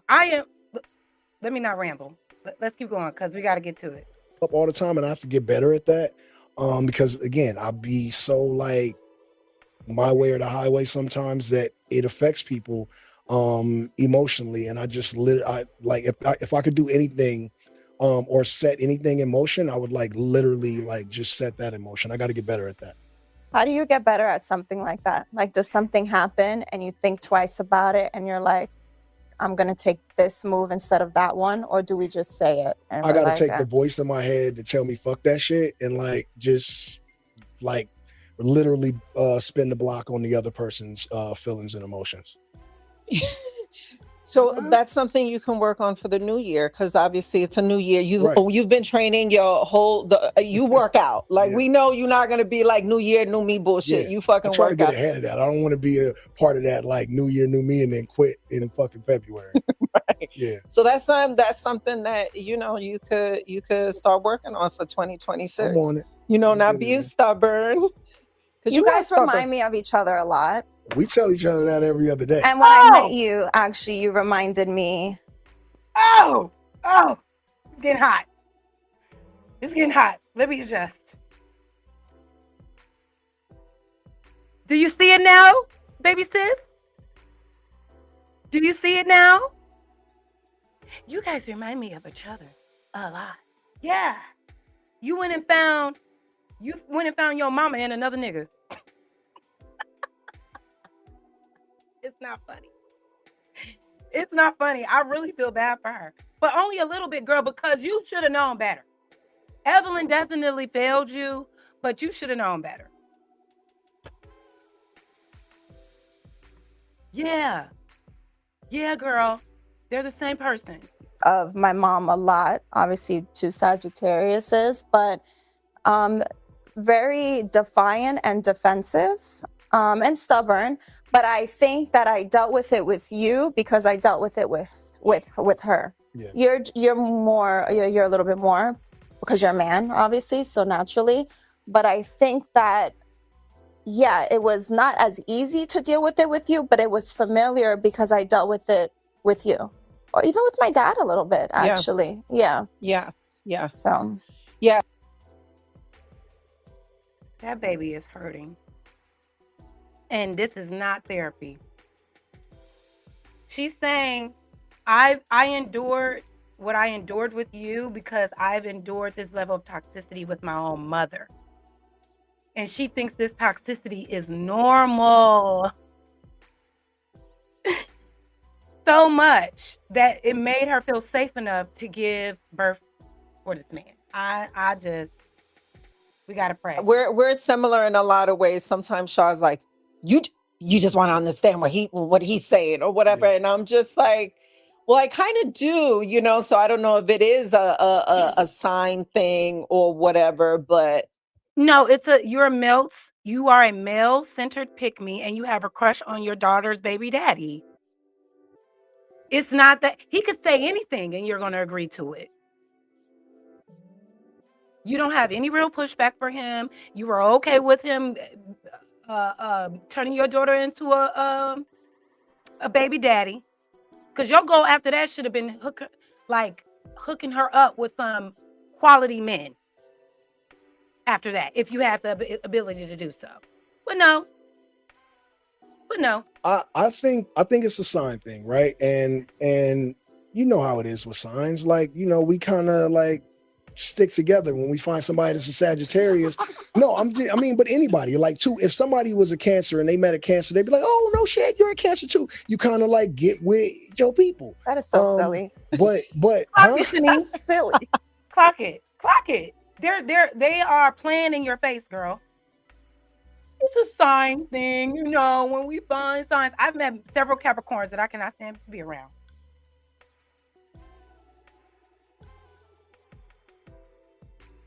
So stop. And my thing is, I'm into horoscopes and stuff like that, but this ain't got shit to do with your horoscope. Y'all are 2 toxic people that are basically trauma bonding. This is what that is. This is a trauma bond. This ain't no, we get each other because we're both Sagittarius. Sagittarius is what is given. Yeah, I'll agree to that. We got 2 Sagittarius in one room together, wreaking havoc on a Cancer. I think, didn't she say she was a Cancer? And cancers are one of the most sensitive signs. It's not silly. That's why Silly. that's why me and grandma caught a vibe off the back, you know? And I didn't even know she was Sagittarius, but I was like, this little lady, like, yeah, like she's my type of person. You don't want to know what my grandmother asked? What she asked? She goes, so he wears that all the time? My grill? Yeah. Oh yeah, pretty much. Yeah, I like it. She's a grandma, so she don't know. She was like, she's 70. They don't really get the vibe. Spanish. You know, it's a little boosie in me, you know? Yeah. All right, next question. If Blaze was last thing on Blaze, because he's so important and special. If Blaze was to watch this episode one day, what do you want him to know about you in this present moment? Just that I loved him to no end, and that some of the things he'll understand why some of the things in his life that there was no compromise. Cause like I'll always be the dad, you'll always be the son. So like when I said no that time, or when I said nah, we ain't doing that, he'll get it when he looks back and watch this. Is there a button for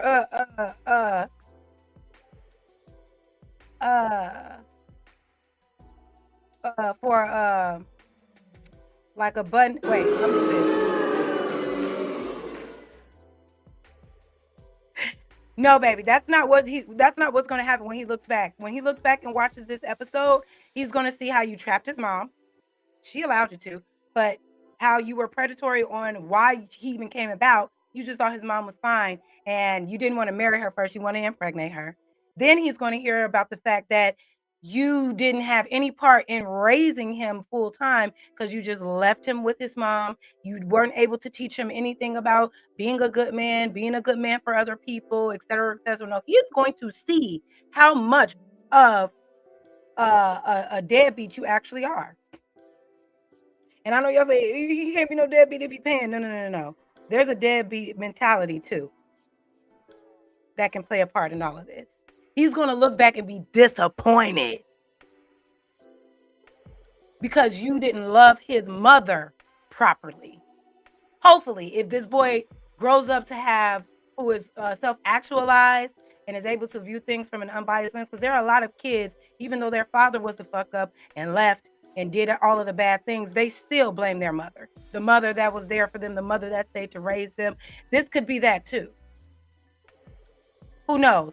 But hopefully he'll have a level of understanding and say, hold on, why you didn't marry my mama? Why you didn't marry any of my other siblings' moms? How come you didn't teach me anything? You really think he's going to look back this and the biggest takeaway is, oh, my daddy loved me? Boy, bye.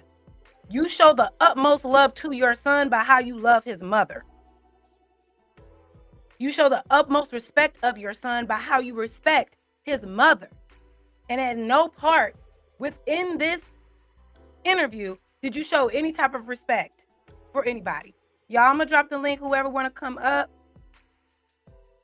y'all can go ahead and come up. Remember, be sweet, be nice. Let me know what you got to say.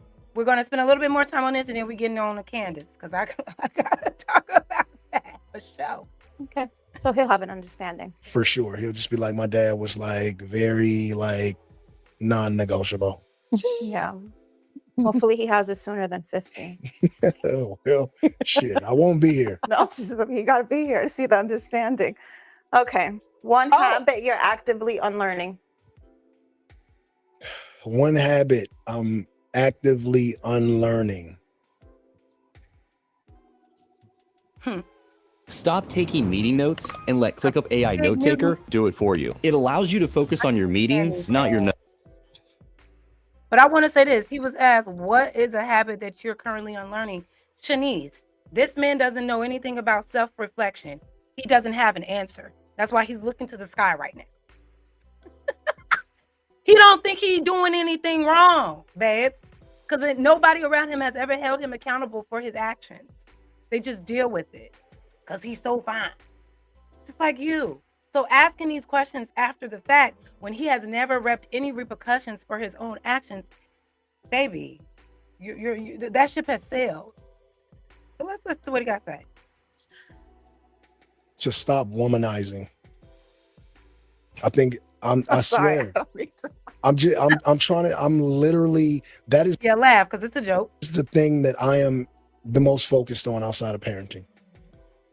Bullshit. Like when I'm so selfish with my intent, with and have been with women. Like and I think a lot of men do it. We're just not forthcoming, not as transparent. We hold one little relationship over here, jump into another one without letting this person know our true current status.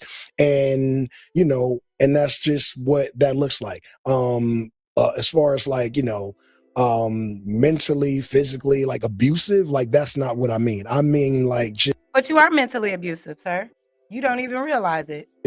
being selfish when it comes to like true intent when in the early stages. Got it. That's a good one, Jay. Yeah. No, that's a good one, Jay. The pushback should have been, and how are you doing that? You're saying you're naming the habits that you should change. You don't want to be a womanizer. And what do you say? Hold on. I mean like just being selfish when it comes to like true intent when in the early stages. Okay, so he basically said the same thing. He's trying better to unlearn the habit of being a womanizer and being selfish. How? That would have been my next question. And in what way are you actively doing to unlearn these bad habits, Jason? I would have been on that nigga neck. How are you unlearning that? Okay, those are good. Tell us something that you're actively doing on a daily basis to unlearn your womanizing behavior. Tell me.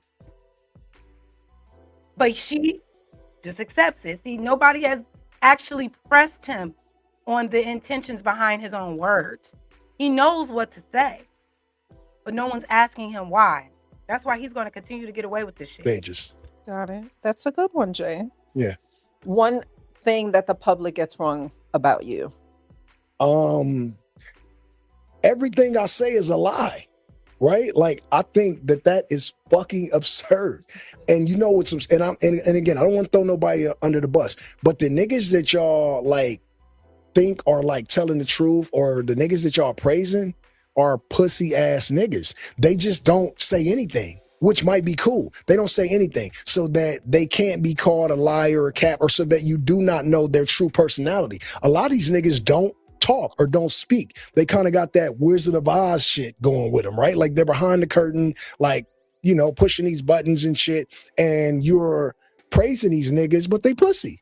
And me, I'm very vocal about every aspect of who I am and every part of my life. I tell you, and you don't always like it, but you just because you're being honest. And first of all, stop, because now you're contradicting yourself.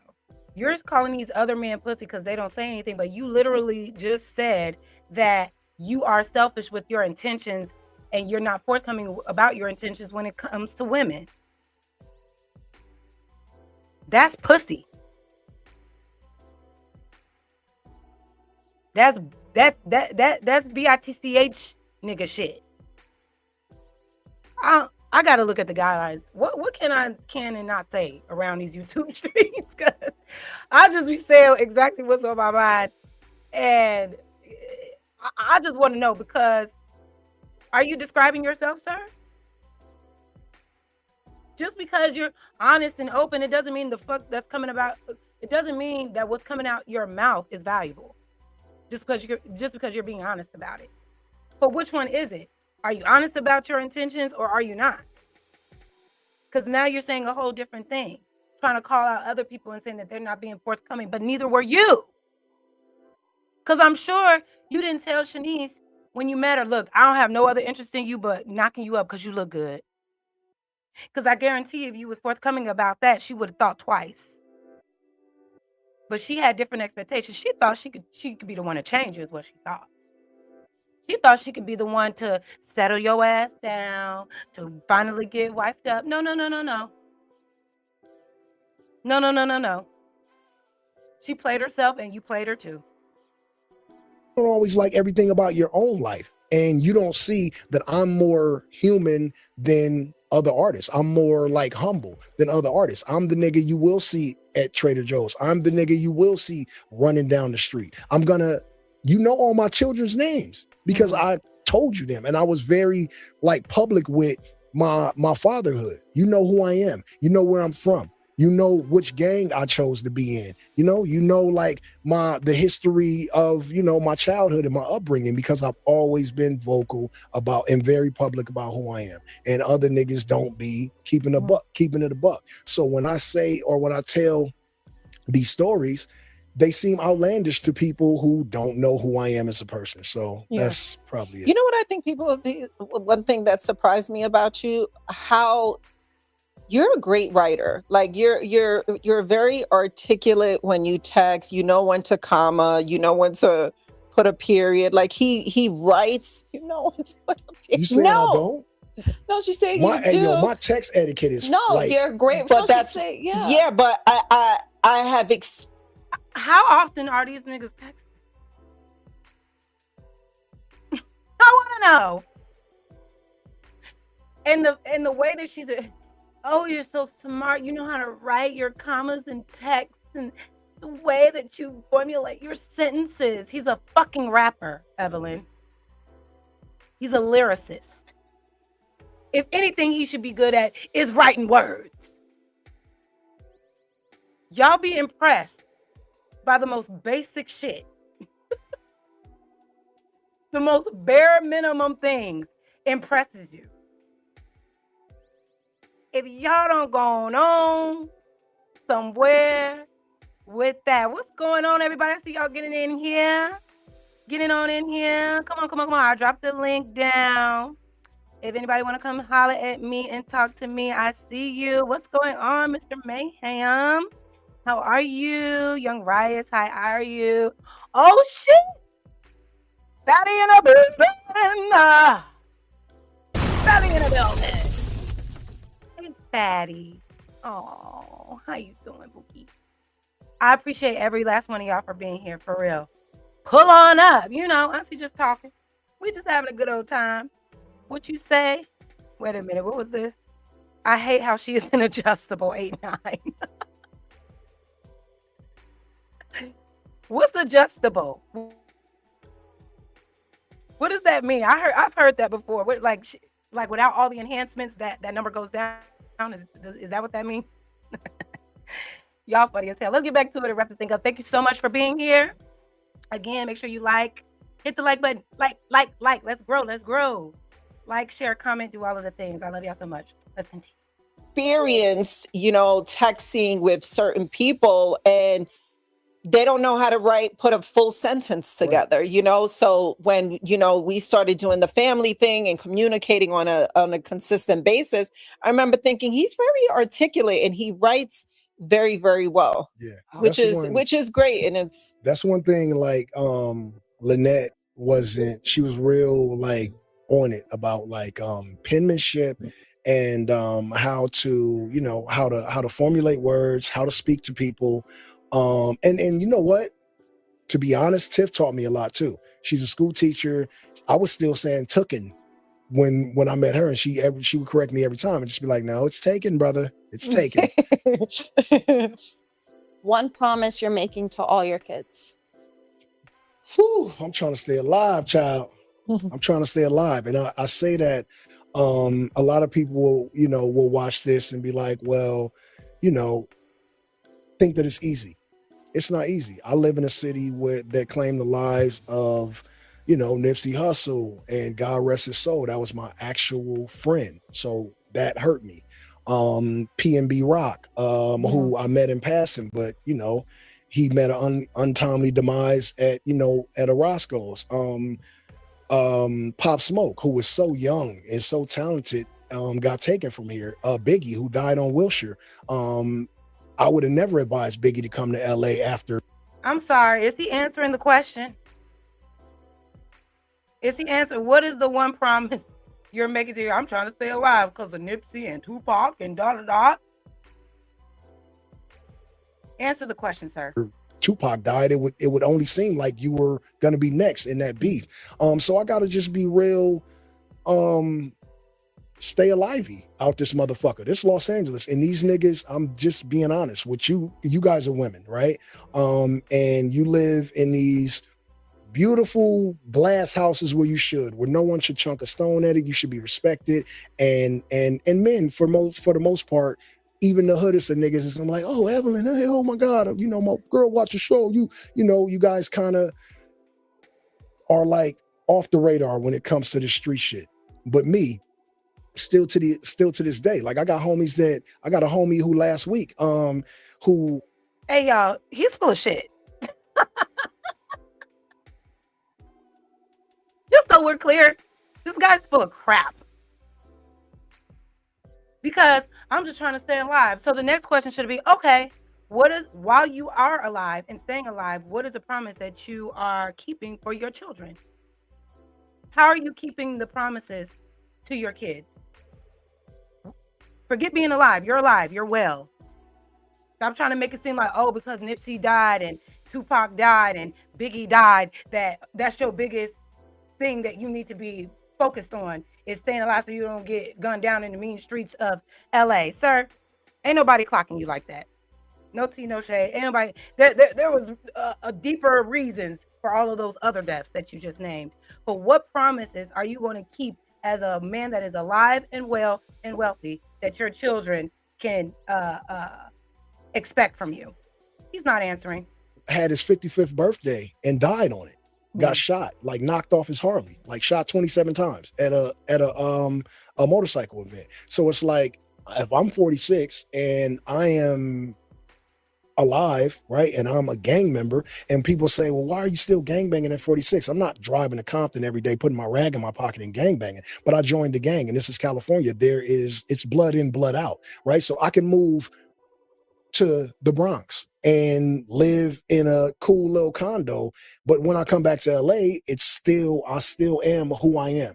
So what? So your environment it changes who you are. So you haven't matured. You pyro for life. But you know how to behave in other cities. But when you come to LA, you still gotta rep your set. You're 50, sir. That's not a good excuse.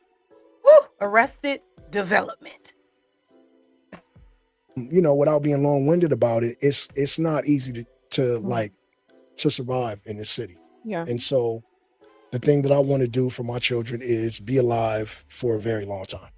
Would you ever move out of LA, California? To do what, though? To do what? What are you teaching your kids? How are you pouring into your kids? What life lessons are you instilling in your children? Do you know how to tell your daughter what to look for in a good man? I bet you can't tell Callie that. She's going to end up finding a man just like you, unfortunately. But anyway, off of this crazy guy, let's move on. Let's move on. What y'all got to say? Hold on now. No, Jess, he's saying the perception of him is he can't avoid it in LA. He can't avoid the gang that he decided to join. He can't avoid being in that. Well, wasn't Snoop Dogg in a gang? Wasn't 50 Cent in a gang? Wasn't he? I really can't recall. But there are a lot of rappers that are alive and well today that are not actively involved in whatever gangs that they was affiliated with when they were younger, and know how to move in or out of their city with maturity without saying, oh, I'm a gangster for life. Even though I feel like Snoop still says stuff like that, but the way he moves doesn't reflect that. He's mature. He's evolved. You see what I'm saying? So I get it, but I just think that's an excuse. But anyway, once again, you guys, thank you so much for being here. Let's give it up. We are at the 2-hour mark. More people have joined. Thank you so much. Tell everybody to pull up. we about to talk about Candace now. I gotta get into Miss Candy girl and Miss Erika Kirk. Because what the fuck was that? What was that, y'all? The Heliante? So let's get into the first video that was leaked by Candace. Right? Oh, wait. Here we go. Let's get into that really quick. Thank you so much for being here, you guys. For real. Appreciate you. I'm having fun. I'll drop the link down there if you want to come talk to me. Feel free. Keep it cute. Keep it respectful. We ain't here to fight. We're at Auntie House, and we're just having a good old time. Support the channel if you would like. If you're having a good time, you can donate to the Lip Gloss and the Wi-Fi Fund. Thank you so much, but I really, really would prefer likes and subscriptions, please. Appreciate y'all. Now here's the thing. When Charlie Kirk first died, right? When he first passed away, hold on, let me holler at you real quick. When Charlie Kirk first passed away, when he was assassinated, first of all, I'm gonna tell you right now, I didn't like him. If you know me, you know why I didn't like him, right?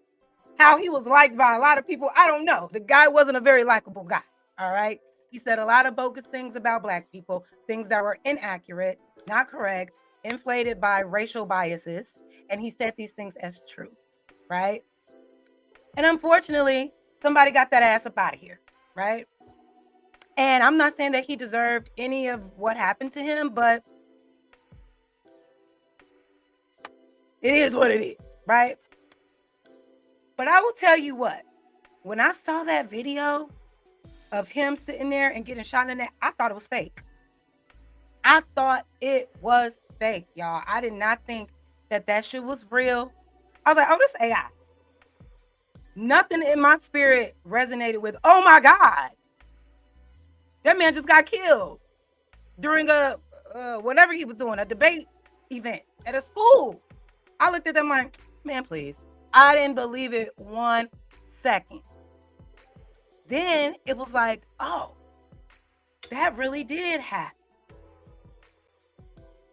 And then it was the whole thing about, oh, people celebrating his death and people are excited and all this other bullshit or whatever. And how we shouldn't be talking about the dead or we should give a fuck because he had a family. Listen, a racist will never get my empathy. That's my stance on it. Y'all can do what y'all want to do with yours, but I definitely don't have empathy for a man who didn't even believe in it, right? But after the fact is what really started to raise my bullshit meter. It was going off a little bit because when you look at the line of events that happened after he was assassinated, first of all, no ambulance truck. Usually, when someone gets hurt or shot or physically harmed, don't they say don't move the body until paramedics get there? Don't they usually say that? Don't move anything. Maybe try to stop the bleeding if you can. But to actually physically move a body that has just been penetrated by a bullet, I could swear that one of the points of protocol is to leave the body where it's at. This nigga was carried out, not by paramedics, but his homeboy. All right, literally carried him out, which could have caused more internal bleeding, more bleeding just in general. I don't know. That was odd to me. A lot of chaos on him, and then he was put into a car and then whisked away. And allegedly, whatever happened after that. But then Mrs. Kirk comes out of nowhere, and wasn't it like the very next, right? The very next day, she went to his studio where he does his podcast, right? He joins the podcast. Well, excuse me, I got distracted. Went into his studio where he does his Turning Point podcast or whatever the case may be. The look in this lady's eye. I could swear I saw the devil him. And I'm gonna tell you right now, any man, any woman that wanted to marry a man like Charlie Kirk with his mindset and the way that he would speak about other people, you gotta be a little fucked up too. So right away, I'm already clocking her demeanor. You got all this anger, this visceral energy to prove. We are gonna fight. And they caught the killer, allegedly. That white man killed your white husband. But you got on that podium like you was after somebody else. Then let's fast forward to now. I don't know how long it takes for embalming to happen when someone passes away. Usually when someone passes away, the funeral is about a week later because there's a whole embalming process of the body or whatever the case may be. There are affairs that you have to have in order before you actually have a body ready, prepared for a funeral. I swear to God, not even 48 hours later, she was having a morbid ass ASMR of her kissing his dead hands, all in the casket. It was like, here, film me while I grieve.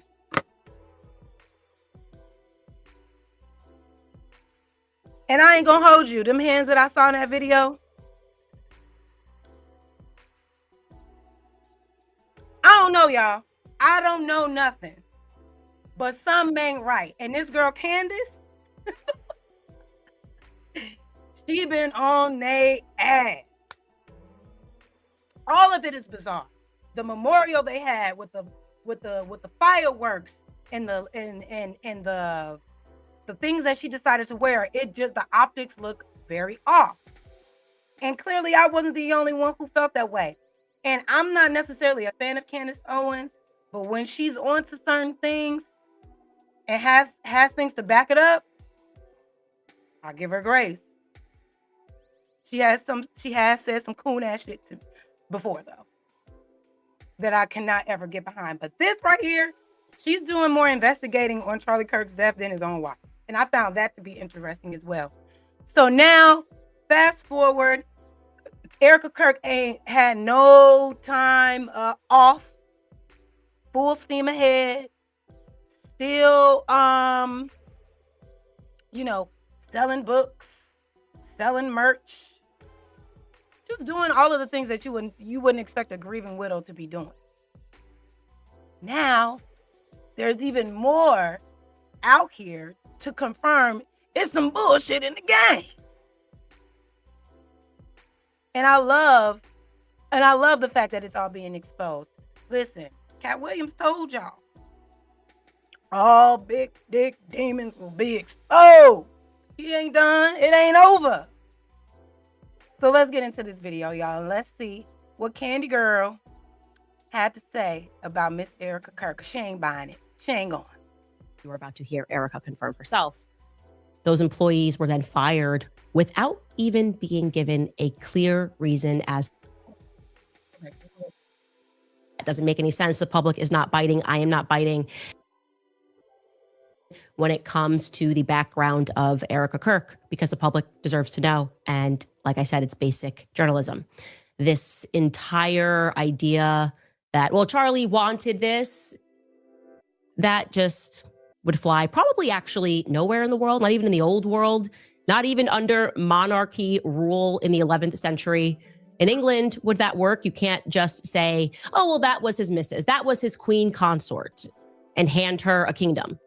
Even under that model, it would be Charlie's son that would inherit Turning Point USA. So stop doing that. Stop saying that. Doesn't make any sense. The public is not biting. I am not biting. And to be clear, the more time that goes on, the more that we are seeing the general direction that this company is taking under her stewardship, the less we're liking. The general public doesn't like it. I don't like it. And especially the recent bout of paranoia where we had a bunch of employees who factually worked 20. Good genius, I see you. What's up, dude? Good evening, good evening, good evening. How you doing?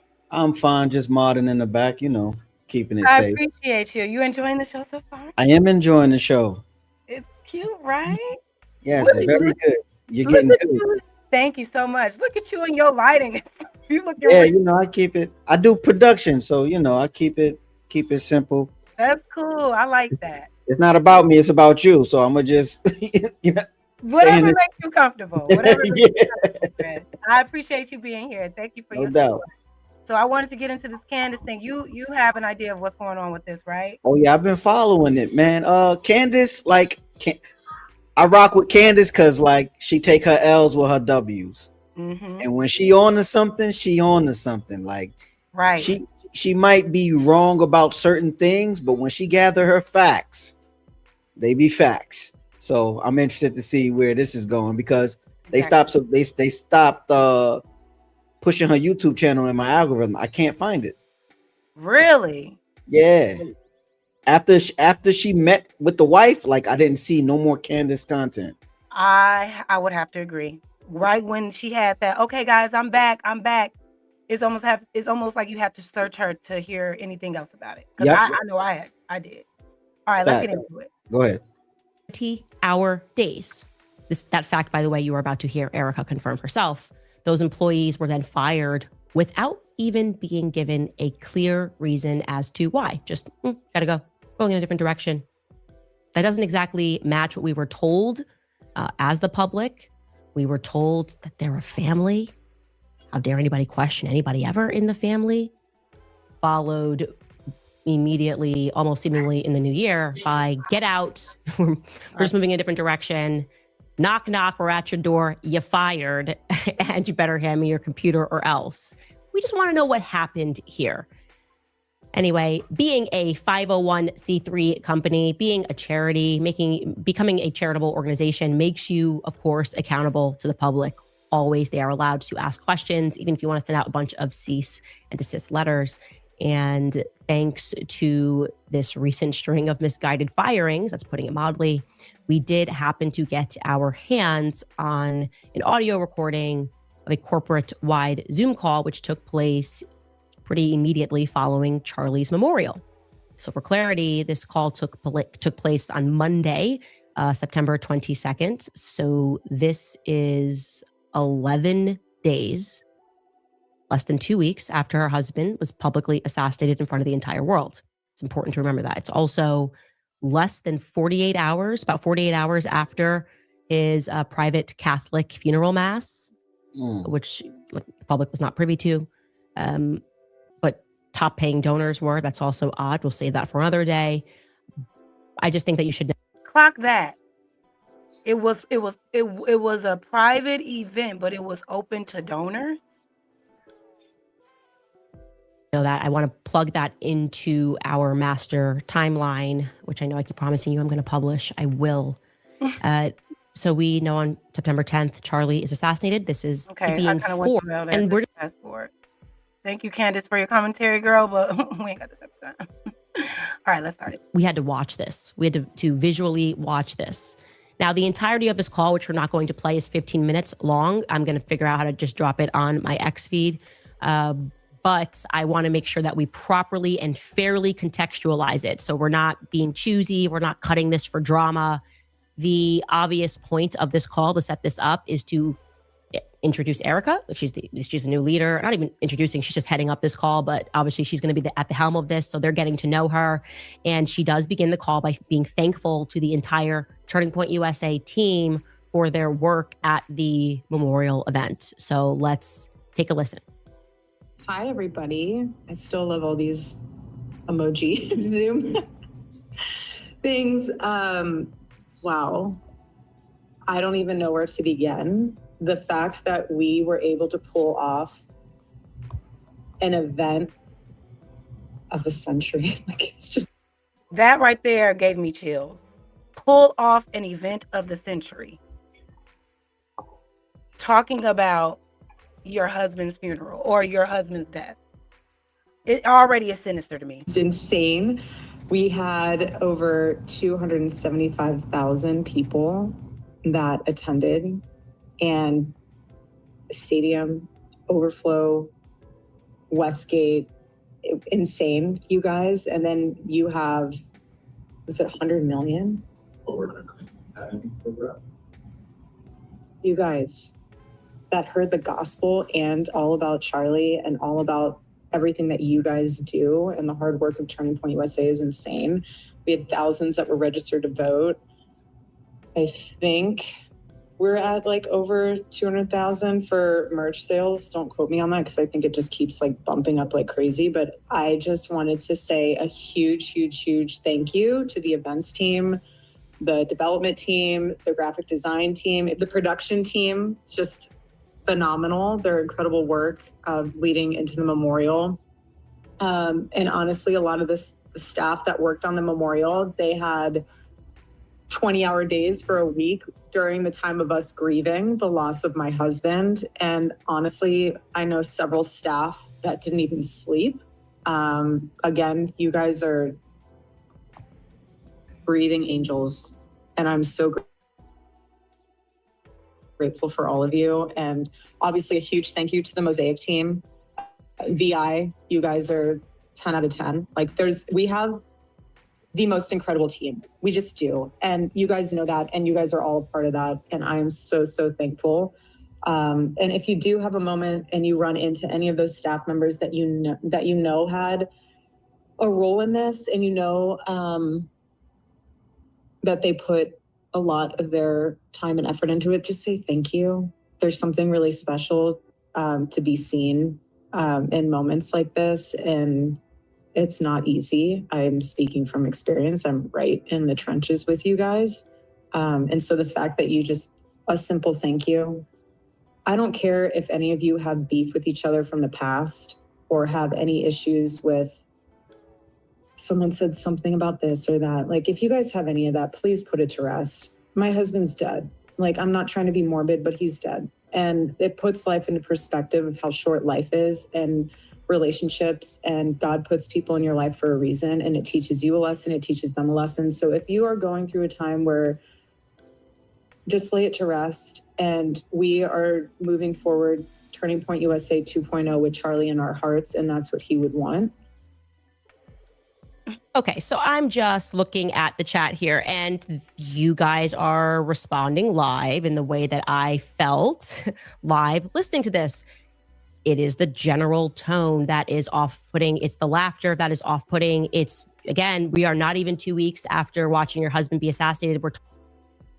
What do you think, the genius? I think that's capitalism at its finest. I mean, I think here in America, no one will stop at anything to make a dollar. You understand what I'm saying? She's actually like counting the merch sales and stuff like that. So I think it's just capitalism at its finest, for sure. But is capitalism, is contributing to capitalism more important than taking the time to grieve the loss of your recently assassinated husband? To a normal person, no. But to someone who's in charge of a hold on one second. Yeah, because I just think I don't. Yeah. I just don't think that, like, yeah, like you said, to a normal person it doesn't look good, but I just think, so what, is she abnormal?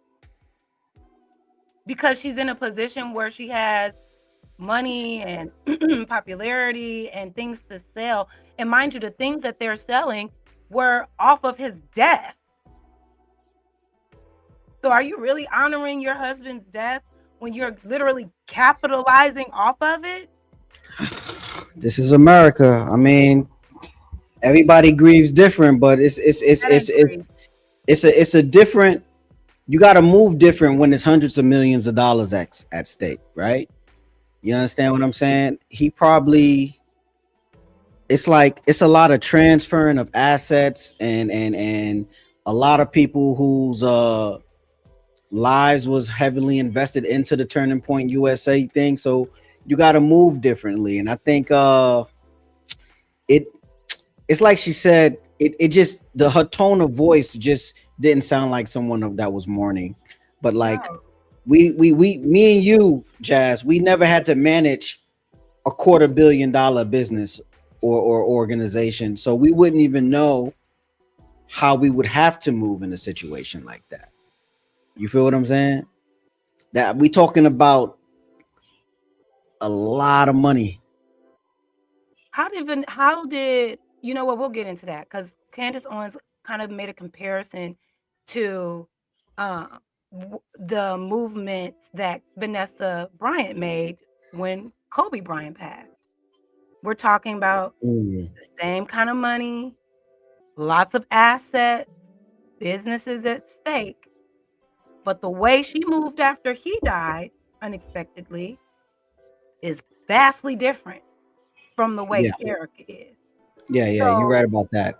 Is it about this is how we have to move because we have all these assets? Or is it really just the person and the bullshit at play? Oh, but you see, it's the money aspect is similar, but the political power is a little bit different, right? Kobe was an entertainer, he was an athlete, and he generated a boatload of money that way. But Charlie Kirk had the power to influence people to one side of the political spectrum, right? Unfortunately, and he wasn't even a politician. He was a podcaster. Yeah, he was a diehard Christian Republican, right? Christian. So it's like from a power aspect, it's different. So it's like it's something that the general public just won't understand, especially with the political space that we in now. You know what I'm saying? I think his death was the second political death of like the year, or like It's attack. not even, you can't even call it a political death because he wasn't a politician. Yeah, he was a political commentator, like he did political commentary, but that's not a political assassination. He wasn't JFK. Right.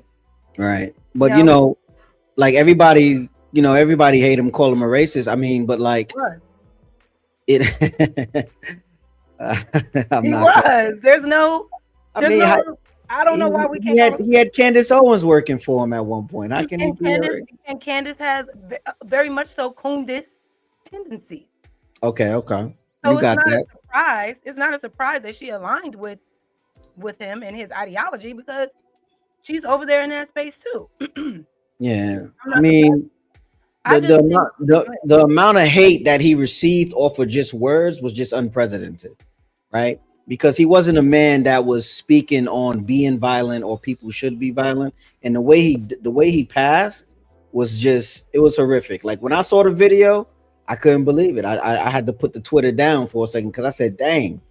Like I knew when it hit him, it was like it was over for him. Yeah, I mean, and I get that, but I mean, we've been so desensitized to see killing of people on camera for a while now.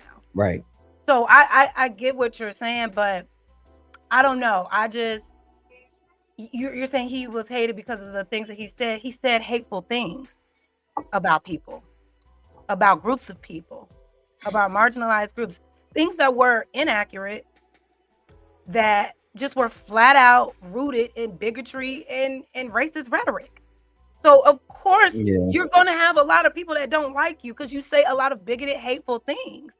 And then to say he wasn't a violent person, but he was also the same person that said we need a few random deaths.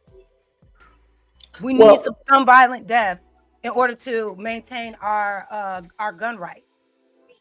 And for me, yeah, that's what he said, and he kind of lived by what he kind of died by what he lived. He died by that. Yeah, he died by that one sicko with a gun. Yeah. And he was surrounded by a bunch of guns to protect him too. And it just, he was okay with violence. He also said that he wanted to see more public hangings and public executions for children. For children. Yes. He said, yes, I think they need to be at least as young as 12, 13 years old to see it happen, a public hanging. Don't make me dig through the crates. He said a bunch of wild ass shit. Yeah, I guess I caught the good stuff. I mean, come on now. Yeah, I mean, like when he started dialing in the facts and stuff, like I'm not going to deny the facts. I mean, what were the facts? Dang, I ain't watched none of his stuff since he died. I honestly can't remember. Because he never said it, babe. There were never any facts. There were inflated and misconstrued He didn't. He did. I think. What was the last joint? I think I watched that Jubilee, him versus like 20 liberals or something like that. Some of the stuff he was saying was factual, I believe. And then I don't know verbatim, so I don't even want to speak on what he was saying. But like when I did listen to him, not saying that I was looking for what Charlie Kirk was saying. When I caught a clip, I'd be like, oh, that was a good 30-second monologue, real quick. You feel me? So don't Were you looking for a belt? You looking for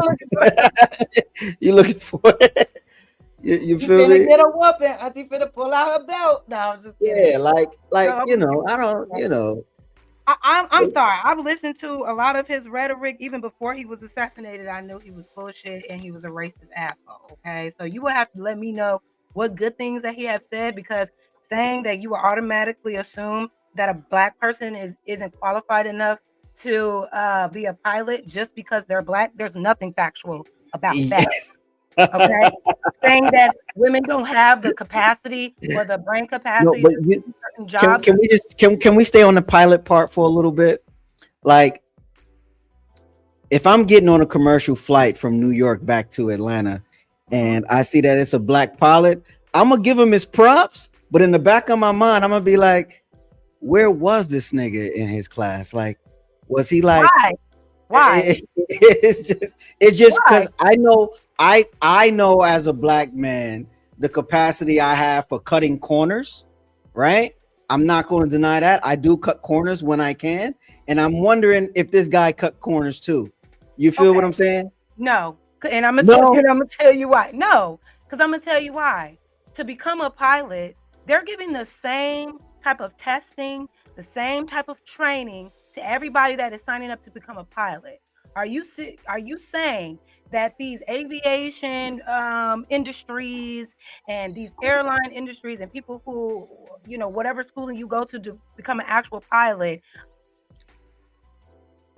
allows black people, of all people, to not exceed the standards in order to become a black pilot just because they're black, when the only reason you don't see black people in those positions is because they kept us out of it for so long? No, you're absolutely right. That's why I said it's a thought in the back of my mind. You know what that is?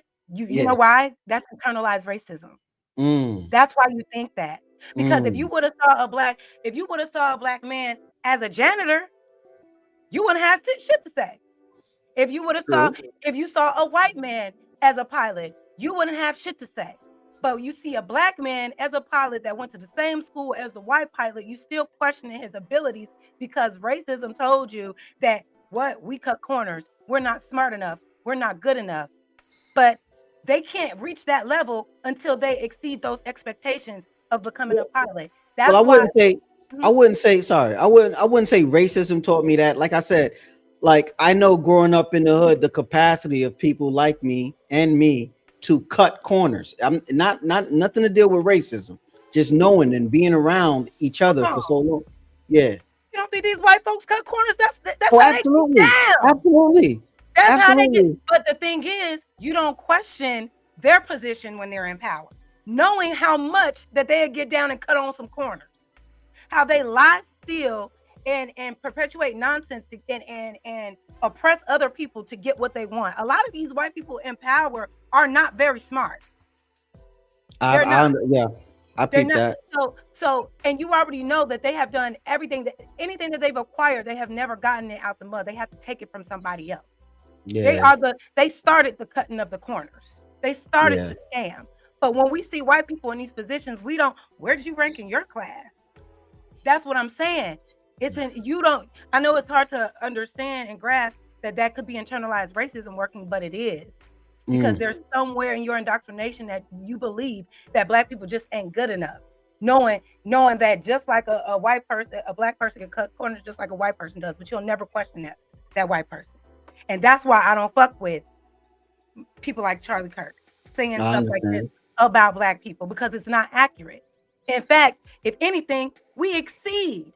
We do exceed. Cut quarters. We can't cut quarters because we know the roadblocks that they put in place for us to Right. try to even do anything. We have to be 3 Yeah. times as smarter, 3 times Yeah. as better.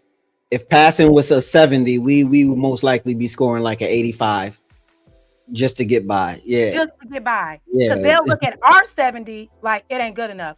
But Right. they'll let that white person with the 70 go on right on through. Absolutely. Absolutely. Absolutely. And then no shade, but I did meet more black pilots when I was living in Atlanta.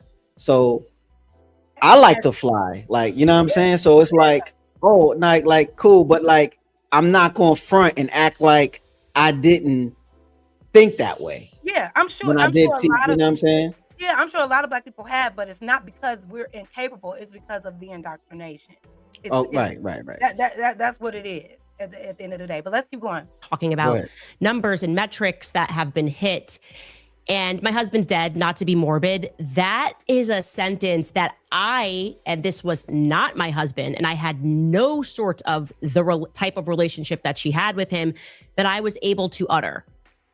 Least of all, I mean, that's moving pretty quickly to the acceptance phase. Now we know everybody grieves differently. In my imagination, I just thought she would be more upset. And I want to be clear, the overall mood of this call is extraordinarily upbeat. It's extraordinarily happy.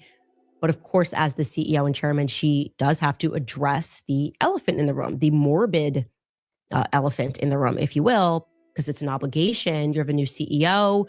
The employees are working 20-hour days, but also their founder, Charlie, was publicly assassinated less than 2 weeks ago. You got to address that. And you're going to Yeah, and my thing is their founder has been assassinated. Take some time off.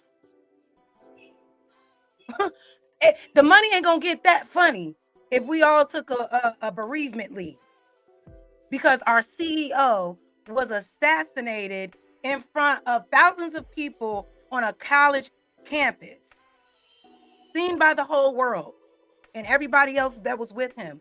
Can we take some days off? Why are we still full steam ahead? What, for some coin? We can't even respect the dead long enough. Before, like she said, before we're talking about metrics and analytics and numbers and things like that, can we have some bereavement? They even offer you that at your job. Your grandmother passed, your spouse passed, someone that you love, a loved one passed. They give you time off. But TPS USA or whatever the fuck. But then she's also saying the quiet part out loud. If the founder was just assassinated and then a majority of the staff is working 20-hour days, that means there's been an influx of money coming in. Where's that coming from? Where's that coming from? What's going on? We're going to get into it because Candy Girl is on her ass.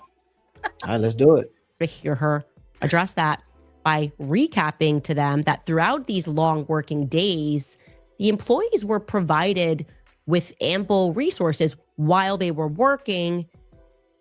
Take a listen. I'm just grateful that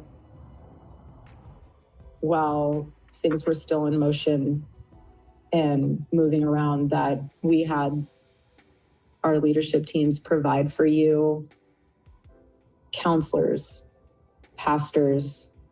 I heard there were therapy dogs. Slightly jealous that I didn't get to have any moment with a therapy dog.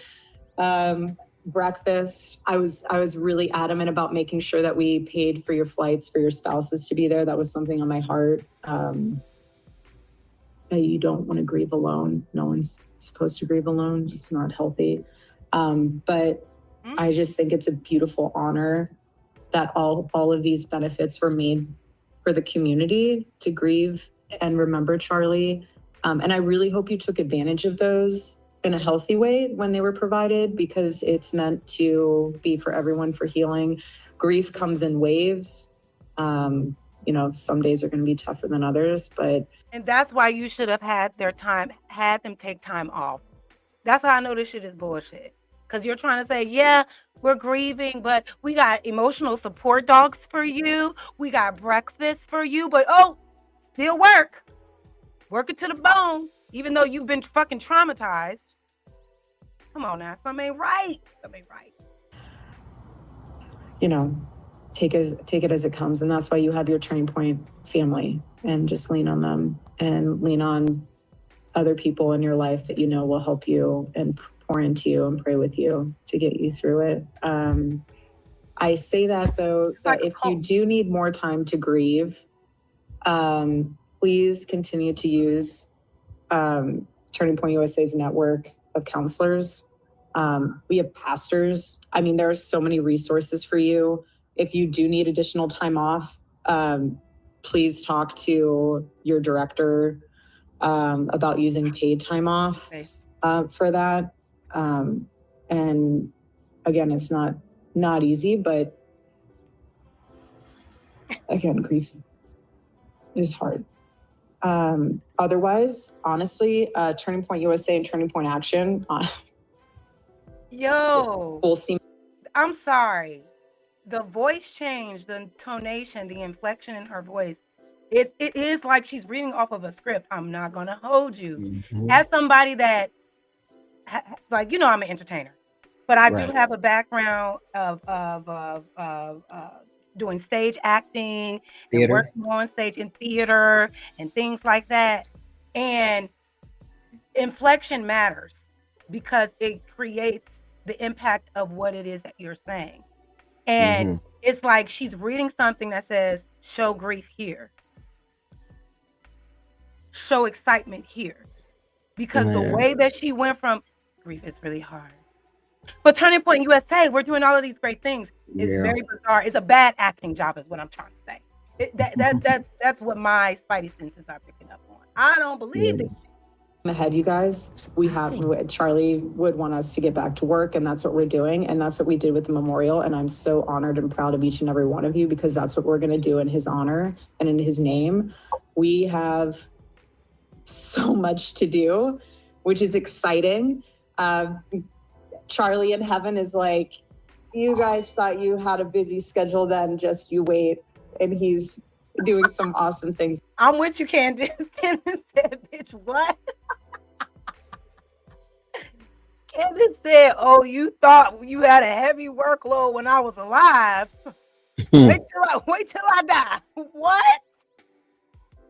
And that's what I'm saying. There were other things that led me to believe there's bullshit in game. And we kind of talked about this a little bit. I feel like, was it yesterday? Yeah. Because Lucky was on there on the super panel. We talked a little bit about the grieving, right? And I believe two theories can be true. He was set up and was assassinated for her to take over for whatever reason. And I also believe that nigga ain't dead. I believe, a part of me believes this could be a psyop. Just like Jeffrey Epstein, he ain't fucking dead either. The world is a stage, right? And they put these things in our faces like this as distractions for the bigger sinister shit that they're doing behind the scenes.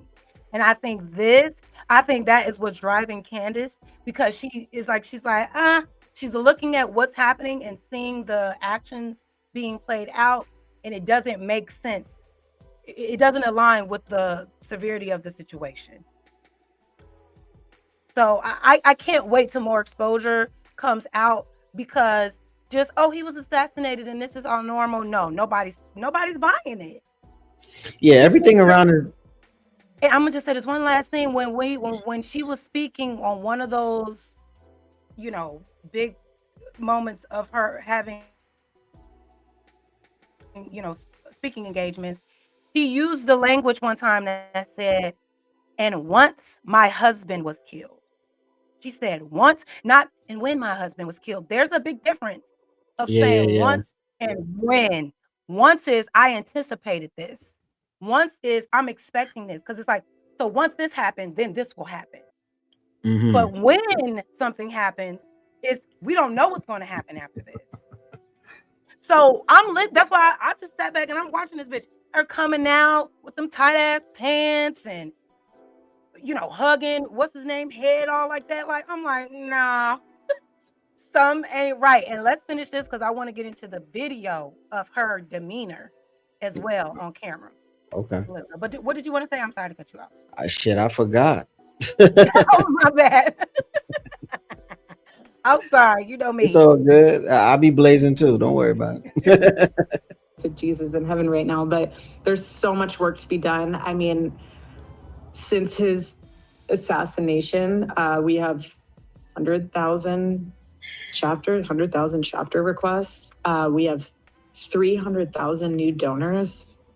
That is a blessing in itself. Is it now? Again, not normal. All God. I think we have 50,000 plus hat orders to fulfill. I mean, I'm saying these numbers because it puts into perspective that we're not just sitting and thinking and looking at the wall being like, what do we do? Like that, there is so much to do. You have over 20,000 AmFest registrations.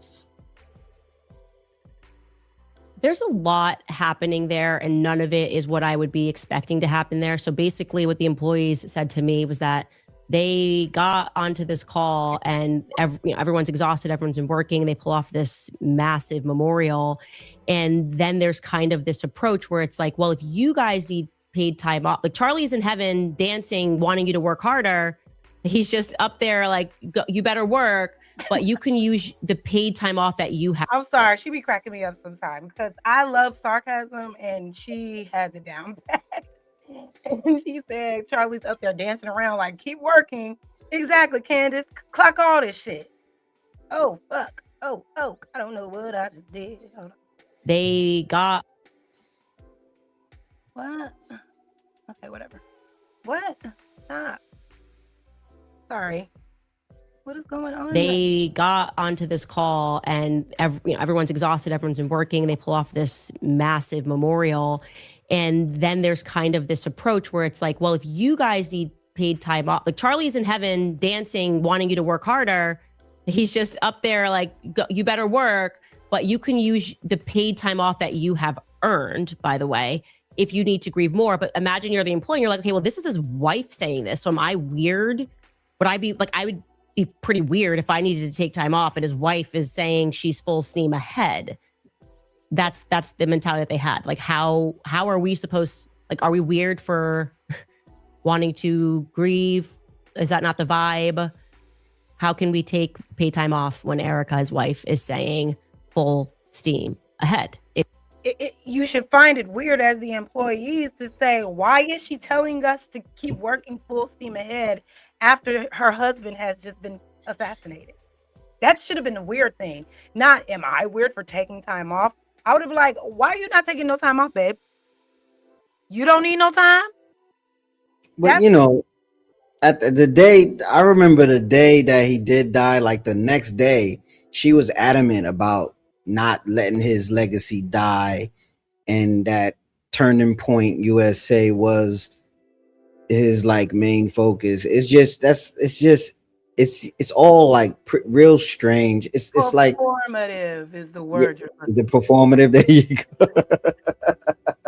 Because here's the thing, that man, whatever legacy and message and mission that he was on, it wasn't gonna die right if you took a month off to grieve. Vanessa Bryant didn't do her first interview until 4 months after Kobe Bryant passed away. Yeah, that's a fact. Do you know what I'm saying? And his legacy still lives on, still respected. We'll never get over that. We will never get over that. I remember exactly where I was, what time it was, when that shit happened.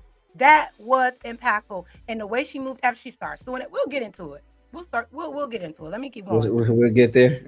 We'll get there because that's an excuse. For me, that's an excuse. Don't make it seem like, oh, we can't stop now or his legacy will die. No, girl. It's a bigger reason, and it ain't this nigga's legacy.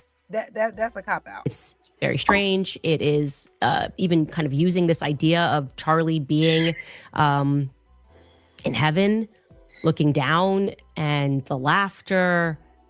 I don't know. I feel like the rest of you. I feel uncomfortable. And of course, now what we're going to listen to is her pivot to the future vision, because that's what the bulk of this is about. And it's going to consist of the notebooks that I keep telling you the public is never going to see. Apparently, what I gather from this is that Charlie presented to the staff a vision for 2025, but Erika is going to say that there was a vision beyond that, all the way to 2030. And there's a project 2030. And then she's going to kind of want to say that she's happy, but then catch herself realizing that that would be kind of weird to say that she's happy. Take a listen. The prophetic mind of my husband was that he always planned for the future. You guys are obviously aware of like Vision 2025, but Charlie was also working on Vision 2030 in the weeks leading up to September 10th. And he was working really closely with Justin. And that's why Justin had been appointed the role of COO, because he was literally, I remember phone calls when Charlie and I would take our night walks, and it would be 10 o'clock at night, and him and Justin would just be talking about the plans. I was aware of the plans. I have his journals that are aware of the plans. Like, there is no confusion of what's to come. And I want to give you guys that reassurance that it's full steam ahead. And the board and I are working with Justin and the executive leadership teams to make sure that all of those plans come into effect 2030 and beyond. But I, again, am so grateful for all of you. I'm so proud of all of you. You honor my husband so well. All of you do. And it's weird to say I'm excited. I really hesitate saying that. You think? You think? You think that's weird? You think? It's weird to say I'm excited. And it's almost like these plans were only going to happen if this situation happened. Right. These weird ass plans. We have the books. We have this assassination sounds like it was part of the plan. Yeah. To me, it sound like remember that movie Eagle Eye? I do, but I didn't see it. Oh man, yeah. I'm gonna have to go watch it now. It was with Shia LaBeouf, and the AI wanted to take out the cabinet so that this plan could be set in place. It's like, you know, you keep calling the world a stage, and it's like we like these movies. They always tell us when it comes to these conspiracies that they have to show you first. Yes. And then they gotta do it. Do it. Exactly. Like we watching it happen. Like me and you, we're 80s babies, right? Mm-hmm. So like we have that's like the cycle plan, right? Every 25 years, whoop, whoop, whoop, and they just keep doing it over. It's like we sound crazy until we're right. Exactly. It's nothing but art imitates life. That's what it's like. It's just a movie. Shit. And I tell people all the time, y'all better go watch and study The Handmaid's Tale. I remember when I first started, this is a little bit of a sidebar, but just to further double down on what you're saying about how they tell us in plain sight. That Handmaid's Tale, when it first came out, I started to watch it, and then I backed up off a little bit because it was really draining. Mm-hmm. But when all of this stuff started to happen, rolling back certain rights, limited freedom of speech, and all this other stuff, the way that the very first episode of The Handmaid's Tale literally played out last year. Right. So that's what I'm saying. Like, but then you got to remember too, it had to happen in The Handmaid's Tale because too many women wasn't fertile. Mm-hmm. You got to remember that part. Mm-hmm. But I see what you're saying. Yes. Yeah. Do you know what I'm saying? Like all of the things that, and also mind you, The Handmaid's Tale was based off of true events that happened in different societies around the world, and the author just compiled them all into a modern day version of those experiences. So these are not things that we are exempt from actually taking place.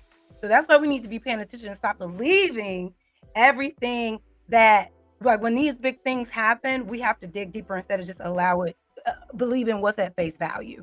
Like Candace Spidey Sisters is going off, and I don't have no game in this political fight. I think it's all bullshit, but I can smell bullshit a mile away. And if we don't start to investigate the bullshit, then history will repeat itself in the worst way. And the people that run this country will be the ones at the top while everybody else is scrapping now, which is kind of like what's happening in our economy right now. But that's a whole nother story. The genius, we cannot go down that rabbit hole right now. I just want to say, like, yo, people got to understand this. The president does not run this country at all. At all. And we have to it's not the president, it's not the Congress. Remember, we're in debt to who? Who are we in debt to? Tell us. Hey, we on YouTube. I can't. I know that there are billionaire, millionaire families out here that have their hands in a lot of things that make our society and our economy run a certain way at the expense of the people for the profit of their pocket.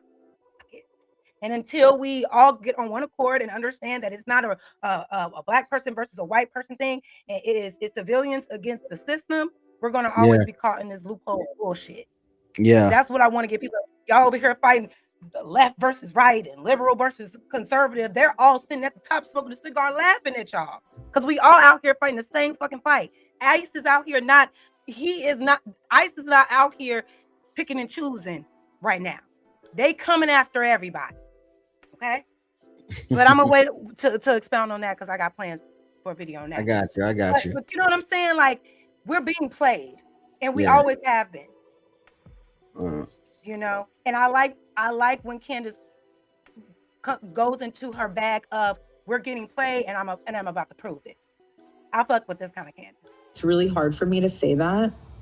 It's a really weird thing to say, but I think it comes from a space of peace, knowing that God's using this and we're humbly witnessing the gospel in real time.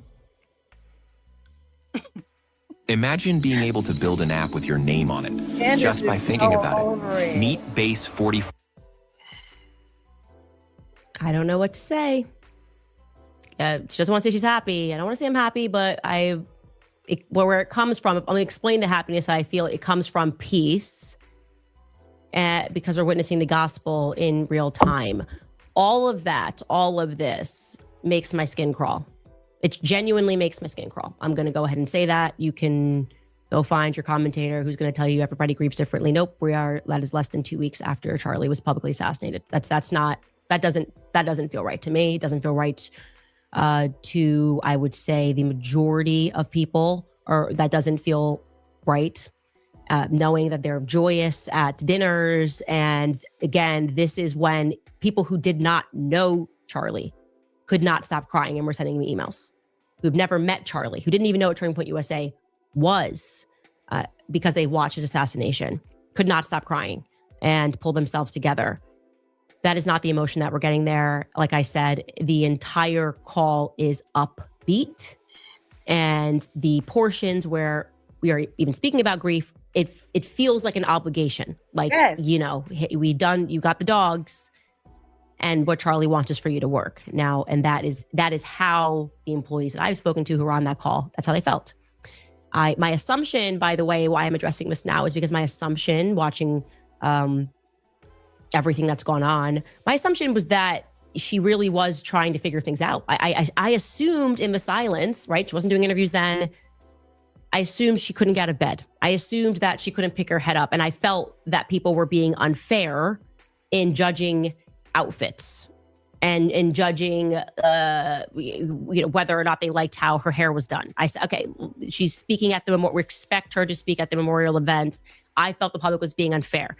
Now that we're kind of getting more on the inside of the organization, the now fired employees are telling me, no, it was quite the opposite. She was in the office every day with Stacey Sheridan, running around with Stacey Sheridan, taking phone calls with Stacey Sheridan. That's like the head of the fundraising for Turning Point USA. So what I had imagined in my head was happening simply was not so. Something is not right. You right, Candy Girl. Something ain't right. So this was her first video she did about the leak.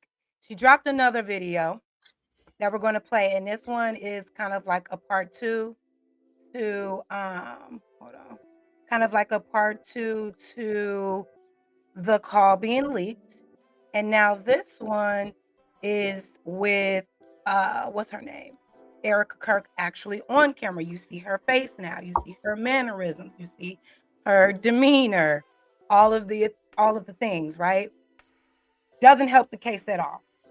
Not so much. Not at all to me. What you say, Red? That chick is a reptile. Let me tell you, the reptilians. We can't you know what? This a conspiracy theory. Yo, you got a conspiracy show that we need red lipstick vibe. Set it up. We all gonna join. Let's do it. Let's do it. Lipstick. That's your call to action. Set it up, and we gonna do it. Because I will be there for it. Let me know, Red. We can do it on my channel, your channel, whatever. Let's talk about this shit, because I'm sorry. Every conspiracy theory that I've ever believed in, that shit kind of came to fruition. It wasn't no theory. And they call it conspiracy theory because it goes against the narrative. Not because it's just pulled from out of there. No, people with critical thinking skills are looking at things for as they are and asking questions, regardless of what you're trying to tell us what the truth is. And because the truth challenges your narrative, you want to label it as a conspiracy.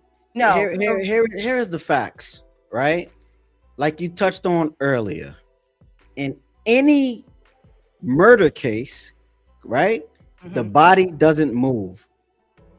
In 2 days, they done re-cemented the ground, did renovations in the building. So I forgot about that. We can't prove it, but stuff is looking suspicious.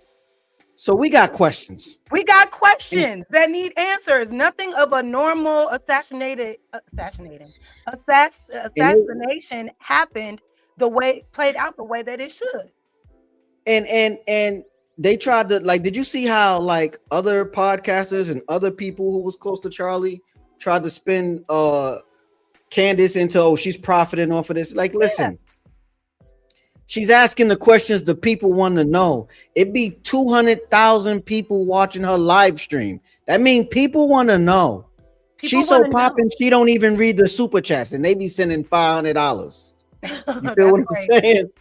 Like, she can go on with the show because what she got to say is more important. She know the inside people. The inside people are sending her. She got texts from Charlie, so you can't say he never said that when she got the receipts. Exactly. She got all the receipts and doing all of this heavy lifting and investigating more than Erika is. Erika, like, yeah, he did. We got money to make. Move on. That's literally her demeanor. And the act as if it's anything other than that. Stop it. We got questions that need answers. If you want us to believe the truth, then tell us the fucking truth. So let us get into this second video right about. At the office, she doesn't have full hair. Personally warned Charlie about her. That is my Erika. Let me start it right. Mother. You can even check out this clip, which is that her in a car. Stacey, just everywhere on the phone. Stacey is there, capturing every moment. Me, what kind of fake? I need my sister to fly in. Hey, what was that? Yo, bruh. She made sure the camera, she looked in the camera. Like, yo, what? It's bad acting. I told you. We're watching her train. Yes. In real time. But also, remember, CEO, this ain't her first time at the rodeo in front of a camera. She's been on reality shows. She was on a dating show or something, or some one of those reality dating shows that they have on Bravo Network and stuff like that. She was on those shows. She was in Donald Trump's pageant. Yeah. She know how to put on, baby. Yeah. That's why she was the perfect person to do whatever it is that they're trying to play out right now. She's surrounded. She came up in that she came up around elite company, as we would say, right? She can't because I used to do fashion shows and stuff, and it's like it's a different world, right? But see, a fashion show is different from a beauty pageant. Yeah. You feel me? That beauty pageant stuff, it's like the sponsors is running the show. So they pick the winner at what they call it, casting. Exactly. The winner is picked at casting, and then everybody else is to put on the show so they can crown the winner. So it's like how they say presidents are not elected, they're selected. Same thing with her. She was selected to be the face of Turning Point, and we're watching it play out in real time, and she's doing a bad job of like that's the beautiful thing about the internet nowadays, right? Mm-hmm. We don't have to wait till it's fully produced. Now they have to have that turnaround quicker. Exactly. And it's like they just not getting it done because we're like, yo, nah, this ain't right. This ain't right. Supposed to do this. This ain't supposed to do this. And then we got somebody like Candace, who's like, yo, I see what y'all seeing. This ain't making no sense. And there's something to say when Candace has the following that she has, and the majority of her chat, 200,000, 500,000 people in her chat are all saying the same thing. Yeah. Are all clocking what everybody else is. That means something ain't right. You can't keep convincing us when we can see with our own eyes without being biased, without, oh, well, I don't like Charlie, so I want to see what I want to see. It's like, no, this is just what it is. This is what it is. But let's keep it moving. To be by my side, husband, cousin, Erika needed the head of gifts and donations. I find that to be very strange. And I've checked with people at the hospital. No family was there. Now let's get back to September 16th, though, because I like to focus on that date. Because with Stacey in earshot, Erika is going to address the company for the first time. That's not a small task, by the way. Okay. She is, as you will see, at the office. She doesn't have full hair and makeup on, which of course, I think I welcome that as a good thing. I don't expect her to be at the office, but I'm happy that she's not in full hair and makeup because this is 5.5 days after her husband was pronounced dead. This is before we've had his funeral, anything. And I'm going to let you decide. And I'm going to tell you that the employees that chose to record this and the employees that are still there and upset with the manner in which people were fired are saying that they feel like it was like a cult. Like they knew something was off. They felt like they were being manipulated, that they were only given Erika as this symbol of you guys need to work harder, right? As though Charlie's wife was being used to convince employees that it is now a mandate handed to them by God to work harder, to sacrifice themselves, to work longer days, because this is their new family. Like this word, I've always been struck by this, describing the employees like a family, to drive them to work like horses, only to then fire them after $250 million is raised, is wild. Okay. Like I said, at least she is not dressed in hair and makeup. She is at the office. I would say the bad news is that once again, Erika is going to stop herself from using the word happy in the context of Charlie and how he must be feeling in heaven. I'm going to let this play out for 5 minutes straight, and there is no context needed other than this is fun. I want to pause it. She is absolutely correct. I always, for any corporation or any business, it's always been a red flag when I hear, we're like a family here. This is a family. Because bitch, no, it ain't. I'm here to work. I'm here to do my job, but that's manipulative language to get you to make yourself overextend yourself, right? And make you feel bad if you don't. Because like she said, she had them do all of that and then fired their ass once the money was raised. Yeah. Family where? Yeah. Well, you know, we had to start using that language once the women got into the workforce, but that's another conversation. I'm just saying. I'm just saying. It's true. No. You ready to burn me up? Yo, look, don't be throwing no shoes at me. Listen, them bags look like they hurt. I think you with a bag with beads on it or something. I don't want to get hit with none of that. Watch out. Watch out. A bag right at your head. But wait a minute. No, I'm gonna have to debunk that. The reason they use if we're a family as because of women. No, that's a man shit you on with me right now. But let's keep going. You so silly. 5.5 days after her husband was publicly assassinated. And yes, in the background, that is Terrell Farnsworth, the guy who took down the cameras. Yeah, but we are going to see some grief. So I'm going to allow you guys to watch this for 5 minutes. Had private conversations with him. I want you all to hold on to those. And I want you all to remember those so deeply. I want you to journal about them. First of all, her eyes always look so scary to me. But before we get into it, just looking at her face alone, what do you get? What does it give to you? I say shout out to her makeup artist for when she step out. They really contour those cheeks down. I did not know they was that fluffy. It looks like no. If looking at her, let me take off my shades.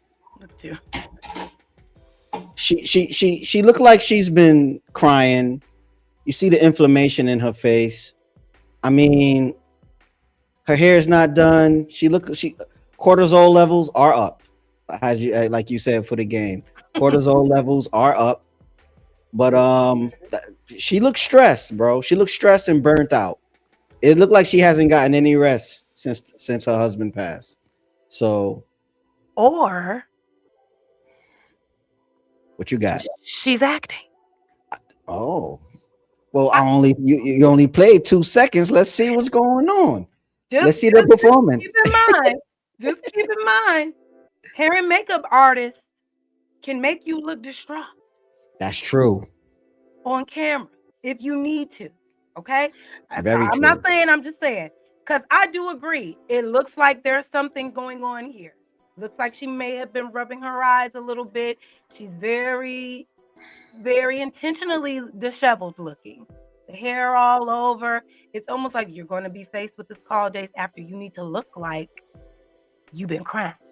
Yeah, they purposely messed up that expensive bleach job that she got going on. I don't know anything. I'm just observing, but come on. I want you to be able to tell your kids about them.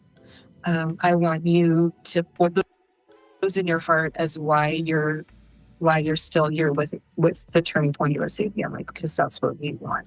And like I said to our small group after whatever day that was that I did the thing on TV, how many days are still rounded Friday.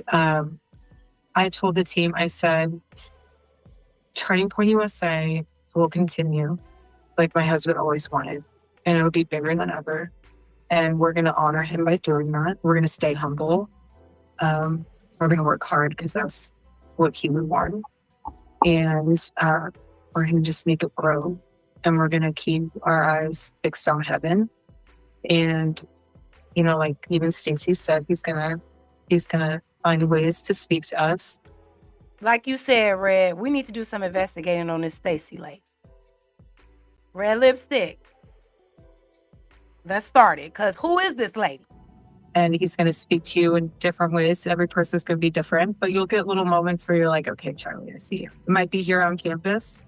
It might be in quiet moments of the night. But he's here, and he's more alive than ever. And he is, he's going to guide us. And we just have to remain humble. But again, what I told the team was,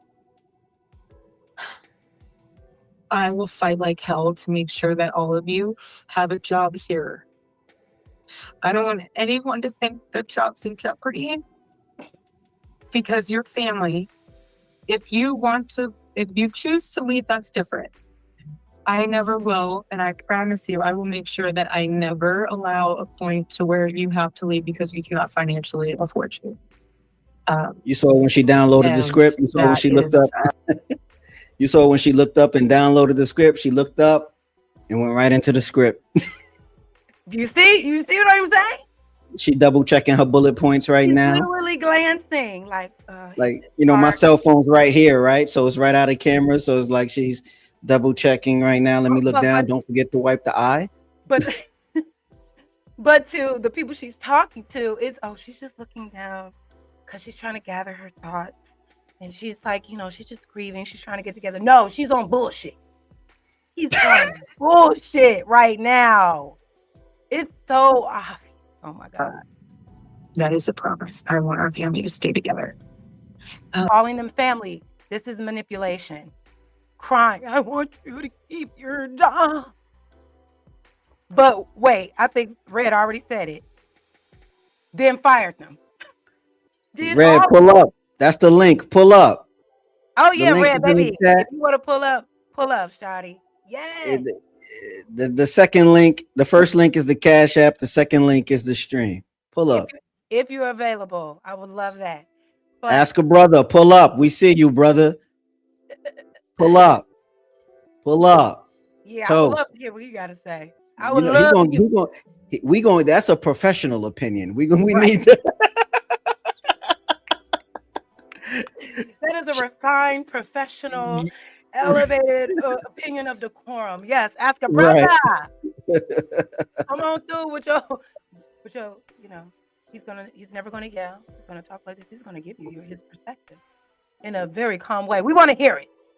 Come over to Auntie house if you about that life. But no, seriously, it's bullshit. The best of care.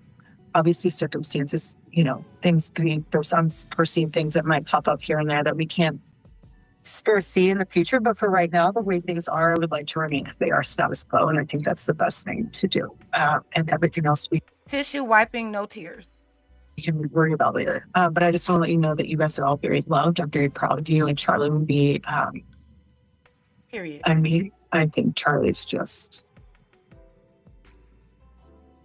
I'm trying not to say that he's obviously celebrating in heaven amongst many things, but he's so proud of all of you. And he's so proud of all of you for keeping this mission alive. And he knows that you can do it. That's why you're hired. And he knows that you will be able to carry the torch. And he knows that you're going to do a great job. And you're going to be able to, even though things are going to be tough, honestly, the nights are the hardest. Mornings are pretty raw too.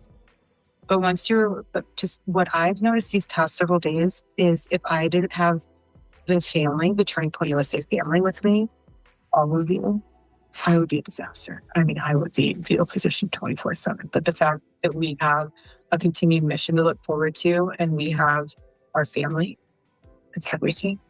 And some of you, this is your chosen family. And just rely and lean on each other. That's huge. Leaning on each other. I'm sorry, these rings, I know they want to say, oh, it's her kid's initials. No, make it full screen so I can see it better. Wait, how do I do that? Oh, you want me to hold on? Yeah, like make it in StreamYard. Yeah. Let me see. Hold on. Whoa, wait. Oh, there we go. Let me see what we got here. Let me see. Can I like zoom in like this? We got the G. What's that? That's like a medallion ring. I'm not sure what that is, but she's always wearing them, and she says that they are a symbol of her daughter's or her kids' names.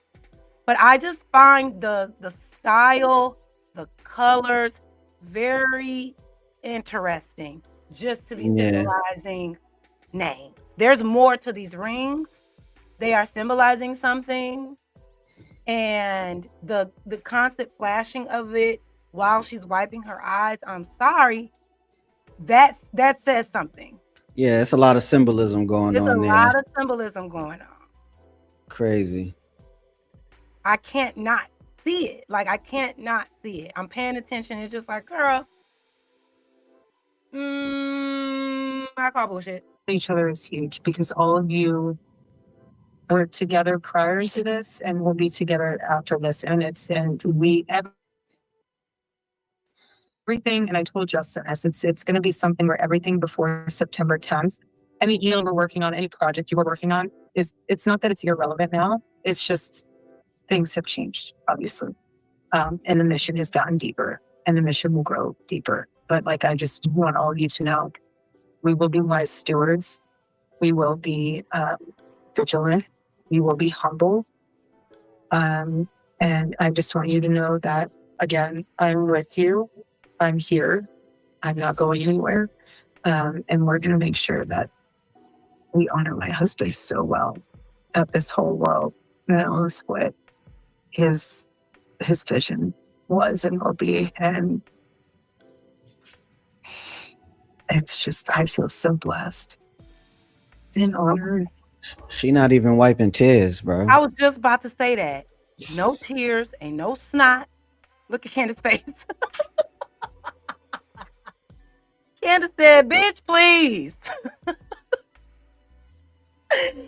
Stop playing with my friend. Candace said, stop playing with my friend. No tears. It's dry as hell. Ain't nothing. You hear no sniffing. It's so performative. and it's trying so hard. It's like I'm watching an audition tape. I ain't gonna hold you. But let's see Candace's commentary after the fact, because she was making some sense. Blessed and honored. That is crazy work as adjectives. I don't know. That's crazy work. That is like, I couldn't. Blessed and honored to be the CEO and to be telling you guys that you're a family. And I want you to see this, because we've spoken about this, the Moonies cult, and these people that are leaving are like, it was just like a cult. Like, basically she's saying this, she's calling you a family. Right. She promises them. That's why it's important you have to hold this to the fire. You're not the CEO. You promise these kids that if they are going to work harder, you're in this family, your jobs are safe. Actually, that's what makes her cry. Saying your jobs are, that's when she breaks, right? When she says, it's so important that your jobs are good. Like, I feel emotionally attached to you guys working for me. Mm-hmm. And then you attach that to what we showed you of a young woman who, like I said, on everything, she never leaked anything. She never spoke to me, nothing, gets fired.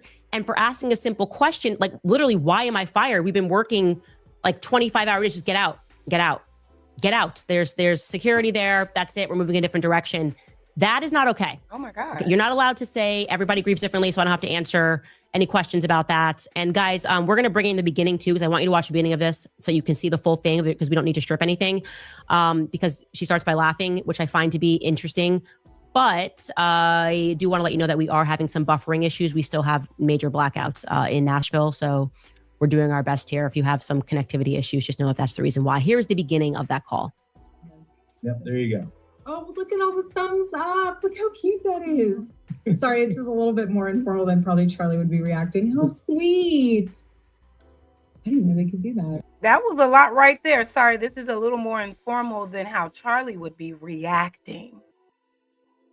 I bet it would be, because perhaps as bad as and horrible as he was, he probably took his shit seriously. We could tell you're unserious as fuck, and you can't even hide it. I hate Zoom. I never like Zoom. Sorry, you guys. I just wanted to say, first and foremost, my heart obviously is broken for you guys as much as it is for our family. You guys lost not only a boss, but someone that you looked up to, someone that you believed in his mission, that you also that you loved. You loved listening to his show. You loved hearing his wisdom on things. I'm sure some of you have also had very personal moments of where you sat down and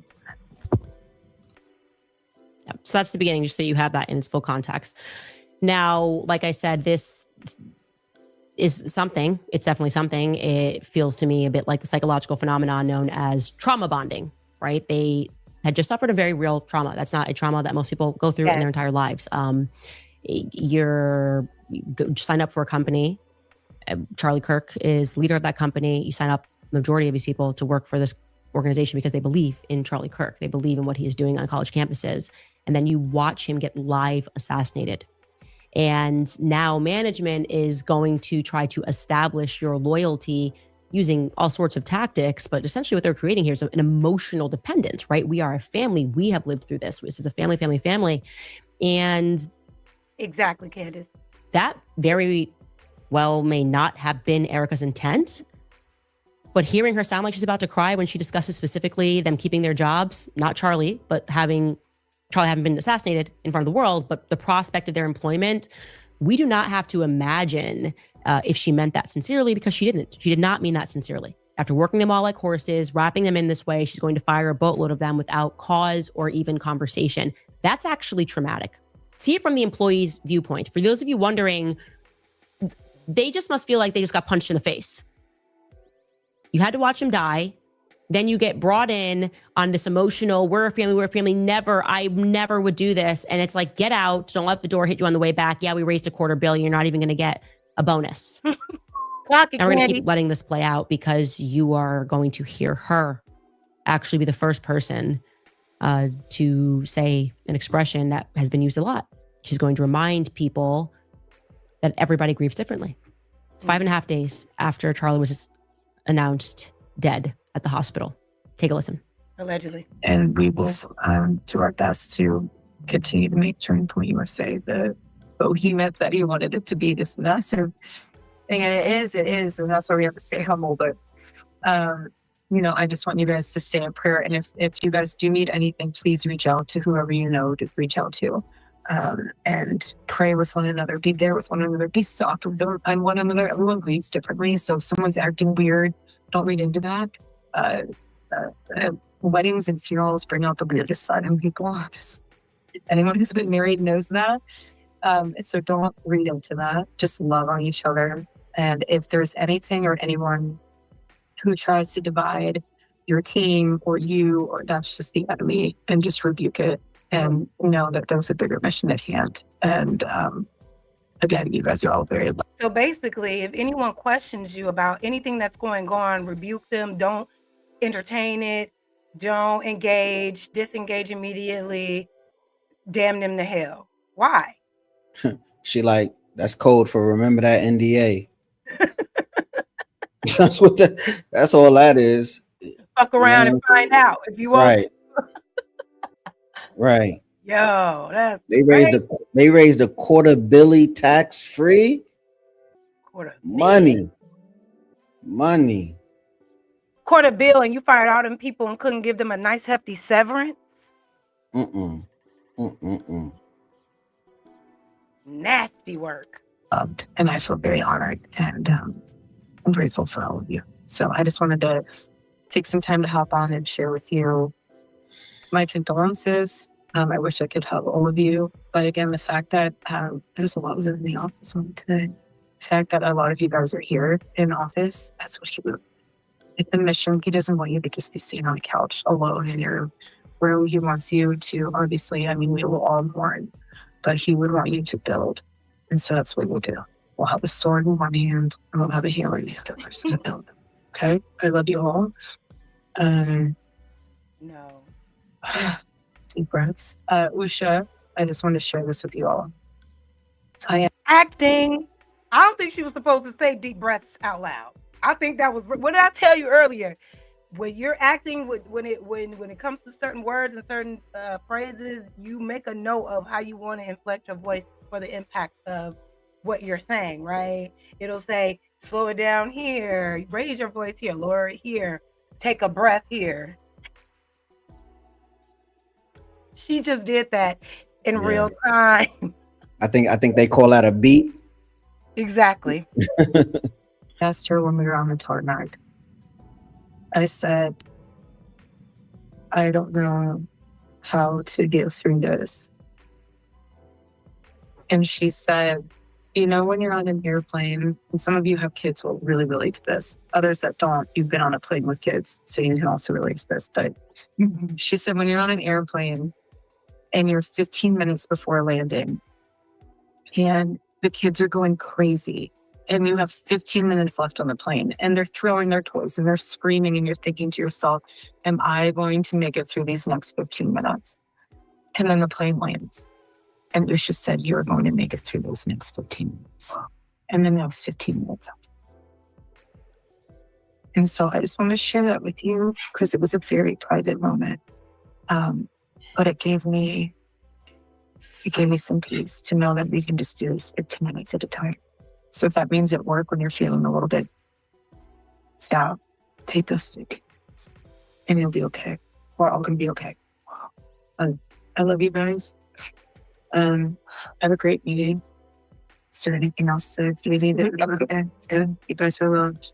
Love this little film on the birds. It's so cute. So sweet. God bless you all. Thank you, guys. I really understand. I wanted to share that with you. I wanted to share that with you because. What you said? Who the hell was that? That was her handler right there. Like read off the script. That's what. There's somebody in the room with her, definitely, like monitoring what she's saying. Because who are you talking to when you ask? Oh, do I need to say anything else? Do I need to cover anything else? If this was just a natural, I want to address my team while we are figuring this tragedy out together. That should be natural. There shouldn't be any, right? Is that wrong to assume? Does it have to be always, I mean, you're on camera looking all informal, informal, like she said. You're looking all disheveled. Yeah, very But you gotta come with performative. kind of like a script. Yeah, that's all what they call it, public relations, right? That was Yeah. a PR stunt right there. Is there anything else? No, you're good. Bye, guys. Right. He finally said something after she talked to him on camera, so he like, damn, I gotta say something now. Bye, guys. That was very strange. Is there anything else? As I fully side with the employees, what they have lived through, everything that's happened, to have them admit that they work 20-hour days, to see how they were manipulated into doing that, and then having the carpet pulled under their feet and told goodbye. And God forbid you want to speak out about what you've lived through, then you're somehow like, it's a cult. That's a cult, to be clear. That's just a cult. You're with us or you're against us. And these people were not employees, and they said that they felt like they were being emotionally manipulated to think that they had to just work harder, even beyond the 20-hour days they're working during the weekday. They were then asked to come in on the weekend to pack t-shirts because it's what Charlie would want. And I kept picking up on that beyond these calls. I kept saying, why does it feel like they're using the ghost of Charlie to sort of guilt people into doing things? Clock it. Like, this is what Charlie would want. He'd want your money. This is what Charlie would want. He would want your kid's college fund. This is what Charlie would want. He wants grandma's will. This is what Charlie's dancing. He's dancing in heaven. He is, I don't want to say the word happy. Maybe he's not happy. He just got assassinated. Maybe he's not happy that he's never going to see his children again or put them to bed, but he is dancing unhappily or something. What? What? Okay, like, I don't know what this is. She's funny as hell. But Yeah, exactly. It doesn't make sense. It's bullshit. Let's call a spade a spade. Yeah. And she's hitting all the and it's not rocket science. You don't have to be super smart or intellectual or intelligent to figure this out. You should be able to see right through it. And like I said, fully side with the employees. I do believe this was exploitation of those employees. Yeah. Yeah. This Christian organization gathered all of these employees, used them and exploited them. Use them to raise a bill. Left them with nothing, no explanation. Yeah, like I said, it's some cult shit going on. Let me just finish. With all of the new information that I'm getting, and it is a lot, that she has been orchestrating this entire PR campaign from the back and pretending that Andrew Colvett was problematic. Maybe some credit to Andrew Colvett for being enough of a gentleman to absorb all of that, to allow people to think that it was just him acting rogue when it wasn't. It factually was not. We were lied to. Damn. And I don't know what the purpose is of that lie. That's what troubles me. What is the purpose of that lie? And by the way, just going back to that end of the timeline that we have put together, it's actually stunning to consider that when they opted to have the three-way call with the doctor, okay, when they hurried and called the surgeon, because I did an episode and I was like, hey, something's really weird that you guys should know is that, the bullet didn't go through. There was no blood in the back of Charlie. And then Erika and Andrew got on the phone with the surgeon.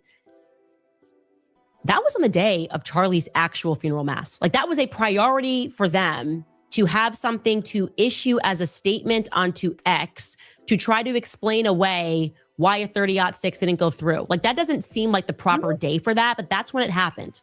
That's when it factually, that phone call took place. We know because Andrew said just got off the phone with the surgeon. Wait, what? A 30-06 is a caliber of bullet that's used for hunting. Okay. And we usually use those to hunt deer and wild boar.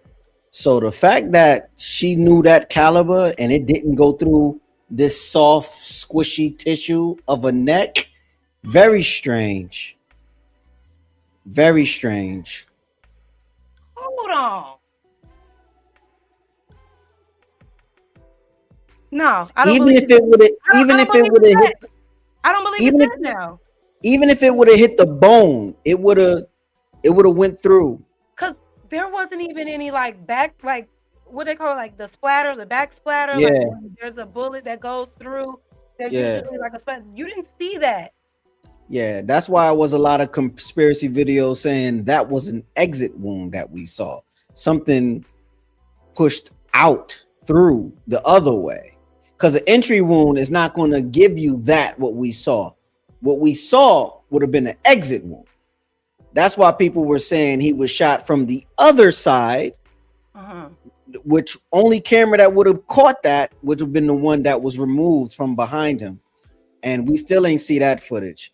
She has that footage, but I guess she's not going to release that footage. Candace has that footage. He's not dead. Because wait a minute, you're saying this was a type of rifle or bullet that you used to kill a deer or a boar? Yes. And how many times do you have to shoot that said deer or boar for it to die with that type of bullet? If you place the shot, like we try to aim for the heart, like it'll stay in a deer because the deer, a deer is really tough muscle. A boar too. It's really tough like meat. Think of your thighs, right? Together and stack that by 4 and compress it. That's how strong a deer is. You feel me? Wow. So it would stay in a deer. If it was a 30-06 to hit someone through the neck, it would have had to go through. There's it just no has way to. sit there. There's no way. There's no way it's staying in there. It's going through. I don't know, y'all. That just kind of changed the game. I don't know. Because explain that. Explain that. If this is the power level of that bullet, particularly, and there's no way that there shouldn't have been a whole exit wound, it should have gone straight through. It would not have ended just inside of his neck. Explain that. We can't. There's no crime scene to examine. Everything has been redone and reconstructed, repainted, re-cemented. There's nothing left. It's like y'all saw that video, whatever you can analyze from those angles of video, and then the crime scene is over. It's done. How are they able to wait a minute? So there wasn't ever because they caught the guy. So they're like, we don't need an investigation. They thought they caught a guy, and then it was the hunt for the guy, and then they caught the guy. But even while they were looking for the guy, they were doing renovations on the location. So the crime, let's focus on the crime scene, right? He got shot. He got removed from the crime scene. An important camera got moved from the crime scene. The crime scene was able to get tampered with anybody by grabbing hats and all this other stuff. So the crime scene is tampered with. And then within 36, 48, 72 hours, they're renovating the whole place. So how soon did they start breaking down that crime scene? Within that week. Yes. Before the freaking investigation even. Yes. Wow. Because we were distracted on, remember what happened. We were distracted on who did it. Then they released this grainy footage. Now they're like, everybody look for this person. Right. But while we're looking for that person, they're reconstructing the entire area and stuff like that. So it's like, there's nothing left to go back to and examine. This is a psyop. Yeah. I'm sorry. You can't convince me it's not. Come on. They playing again. So we don't have to imagine when that was. The day after my episode, when people were going, what do you mean there's no blood in the back? What do you mean the 30-06? Why lie about that? Why are we being lied to? And we're supposed to accept that they have enough money, well, they do, to hire crisis PR people and a bunch of accounts on X to tell us that it's ungodly for us to not just sit there and be lied to. That God's mandate means you can't question this. You can't question why kids are being treated like this. Like, this is Charlie's vision. He's dancing in heaven, watching how kids a bunch of students that slaved for him, 20-hour days to put together the memorial events are being let go for no reason other than loyalty tests that are being conducted by Marina, the COO, who's talking to Uber drivers for the tea. Hey, have you heard anything about Turning Point USA? Well, I heard that this Uber driver said that you may have said something. Bring her into the room. She may have critiqued Erika. Not allowed. What is this, guys? It's severe manipulation, and it's not okay. It's not okay at all. Candy, girl. You in danger, girl. You on the ass, you asking the right question. Baby, y'all better listen. I love that she's dropping the receipts, but the receipts are receding. Mm-hmm. They're receding. Hey, baby.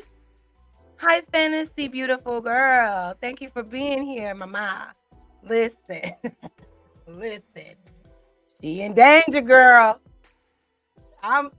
You know when they get to talking. And then that makes me wonder exactly what was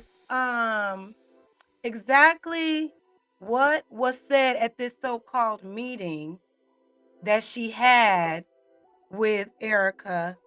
Remember there was like a meeting that happened, and then it was with Erika and Erika's lawyer. Right. And Candy came back and said, "Oh, we're good. I'm alive." That was strange. Mm-hmm. Remember NDAs were in play. She didn't even go into it. She just But then what do you call, if they're NDAs, then what do you call this? Because this seems like a little bit pushing the ADA. But no, the NDA was for that, probably for only that conversation. That in particular, this is public. This is the public domain. That is a public video that she has that she's showing. She's just showing the uncut one, right? So it's like different domains. It's like they didn't send her a cease and desist. Mm-hmm. Then she wouldn't be able to do that. But the NDA, as per that private conversation with the lawyer, she can't speak on the details of that. Cause she allegedly. Right. It's all alleged, fair use, alleged. I don't know shit. Okay. I just don't know nothing. I'm just, we just talking. We just observing. Don't come over here with no nonsense. I don't know nothing. I don't know Candy girl like that. But she on y'all ass. Okay. She's pulling receipt after receipt. She's asking all the right questions, and y'all don't have no answers. Y'all don't have any answers, baby. And the people are looking around like, hello. Yeah, these psyops that they running now is definitely meant to pull on people's emotions, because people are emotionally invested on what they see on their cell phones. And since it's theirs, they're like, oh yes, the algorithm is feeding me this. This is what I need to and should be seeing. And it's like the powers that be is like, yes, keep your head down, work. But 2 weeks later, you're fired. Right? No severance pay, no bonus, no nothing. And we just raised $1 billion. Thank you. Have a nice day. Oh, that's nasty. Jesus would not mess with that. That's why what Red said earlier, keep God and Jesus' name out y'all mess. Because this ain't nothing but the work of the devil. You can't convince me it's not. Let's see, boy, because I gotta leave. So I got a show this evening. I gotta start getting ready. But listen, thank y'all for being in the building. Let's give a round of applause for everyone here tonight. Y'all better come through the Auntie House. We just having a good old time. Make sure you like, subscribe, comment, share, do all of the things. All of the things. All of the things, so I can keep doing the thing. All right? It's having a good time with you and talking my stuff. But let's continue, because I didn't see this part of the genius, and thank you for being here too. You're welcome. Can't miss it when you're a mod. You can't miss a show. Yes, come on, mod. But I didn't see all of this. I just kind of watched a little bit of the first part, and then that video, and I cut it off. So I'm blown away right now. Yeah, And what is guiding though? What is guiding the lies? That's what I'm interested in. I don't like when people lie to my face. I really don't like when people lie to my face. And then I don't like when they send me cease and desist because I told the truth. I would say that's like a personal trigger of mine. Anyway, we're going to take a brief break and get into some more people grieving differently in the form of former CEOs. All right. Yeah, I think that was it on that anyway. But man, See, that cease and desist hit different. Who sent the cease and desist? Probably Turning Point USA or Erika Kirk. Hold on. One and the same. It's a lot of money. It's different. Like, listen to what they listen, Jazz. That's a country's what they call it, GPA or whatever. Like, you know what I mean? $250 million in a matter of months. That is a lot of money. 50,000 hat orders. People working 20 hours packing t-shirts at $30 a t-shirt. On the weekend. Said brought their ass in on the weekend. You feel me? Sound like slave labor. What if most of these people were probably even volunteers? You know what I'm saying? Charlie would have want you to give it all you got. Yes. Sound like the church, don't it? That had initial. Hold on. I'm gonna play one more video. Wait. Because I'm too invested now. And I just feel like she's giving like a clear cut GDP. Okay, thank you for that. Who said that? What happened? Yeah. Thank you. Yeah, it was GDP. What? Who's GDP? What's that? No. It was GDP. The word I was looking, the acronym I was looking for was GDP. Gotcha. Okay, we're gonna watch one more video because I think I started this one earlier today, and she gets into it a little bit more. And this is when she was kind of giving the other perspective about the comparison with Vanessa Bryant. I love that you can always rely on a new psychological phenomena to be spun out by the media. This is the problem is actually you guys for noticing. And then it says, and as her critics will likely be disappointed to learn, those experts say judgments about Kirk reveal less about her true state of mind, and much more about the broader national discomfort with death, especially the kind of violent, widely broadcast killing that took her husband down. Quote, this is the quote from an expert, guys. It reflects our mourning avoidant, emotion-phobic culture where people tend to make all sorts of quick, uninformed judgments about how people are supposed to grieve, says Dr. Alan Wolfelt, a Colorado-based death educator. So she's talking about, I guess, what people are saying, questioning the way Erika is grieving, talking about her, talking about other people. They're just questioning the whole thing, just so you know. And grief counselor. Shout out to Dr. Allen, because this is a tough job. And he's saying a lot of words. He's doing what he's learned at school, is just say a bunch of words, call people a bunch of names. He's like, this is supercalifragilisticexpialidociousness. Yeah, the ism, the abracalagocious abracadabra. Hey, this is a sidebar, but this reminds me of somebody. I ain't gonna say no names right now, but what you doing right now remind me of somebody in this. Yeah, we be needing out thesaurus when brother speaks, man. I'd be like, what did he say? Let me check that. Oh, good one. The dude be coming. I feel like I can't keep up. Can't keep up, yeah. That's funny as hell. Doobity-doobity-dab-da. Ism is what everyone's suffering from. Anyways, it goes on the article. The experts, so step aside, losers. The experts are here. The experts that the Daily Mail spoke to were quick to note that Kirk has been an easy target for people who don't share her or her late husband's staunch political or religious views. There is, they say, also an aspect of sexism at play. Another quote, another therapist. This guy says, widows are uniquely grief policed. Their appearance, their tone, and behavior, said LA grief therapist Bidwell Smith. Okay, Bidwell. He says there's this cultural belief that a good widow should look really collapsed and devastated, but grief is not a performance and survival is not a moral failure. When grieving, people can hyperfunction, as Kirk has appeared to do. People throw a lot of negative judgment on that, thinking that they feel nothing, when internally, privately, they may be collapsing and not really show it, Bidwell Smith added. Dr. Wolf similarly suspects that Kirk's insistence on getting up and getting dressed and putting on makeup and fighting for something she believes in every day is a classic emotional survival tactic. And so first I want to say, that's amazing. When I actually thought about that, when they're like, the problem is you and you guys are sexist, is first and foremost, it was the women that came out first and said, I don't like this for some reason. I want to remind you of that. Secondly, I had to go backward in my own mind because I'm close to this situation. And I was like, maybe there is some objective sexism here. Let me think about that. And then I remembered another death that deeply impacted the entire world. Literally, I did not know this man, never met this man, and felt like I knew him. And I boohoo cried in my bed when Kobe Bryant died in the helicopter. I remember this day, like exactly where I was, crying hysterically because I was a huge Lakers fan growing up. And I just always admired Kobe Bryant. This was before I was Catholic. He's Catholic.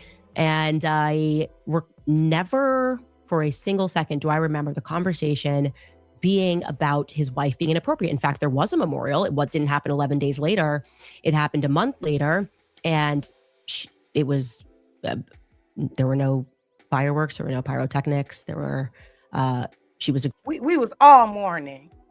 We were all in shambles. But to being devil's advocate, right? Okay. This was before COVID, and this was before we were heavily engaged in this virtual space. No. Well, yeah, this was like a month before COVID. Yeah. Mm-hmm. So. Okay. Well, still. Nah, you're right. Go ahead. Yeah. Still. Grieved, and I went back and I listened to this speech. And I had to stop watching it because I almost cried again. It was a eulogy. It was parts of Kobe that no one could know other than his wife, when she spoke about her daughter and what she would never get to experience because her daughter was now gone. She spoke about not being able to be at her wedding. I mean, it's I can't even talk about it because it was, again, you should challenge yourself to go watch that speech. You should go watch Vanessa's speech at the memorial. Yeah. And see if you recognize some differences, because I realized that I was so traumatized by Charlie's, I actually wasn't being objective. I wasn't being objective. And realizing these things early on that I think some of the public was recognizing right away. And something else that is interesting about Vanessa is she went through the anger period. Vanessa was suing everybody.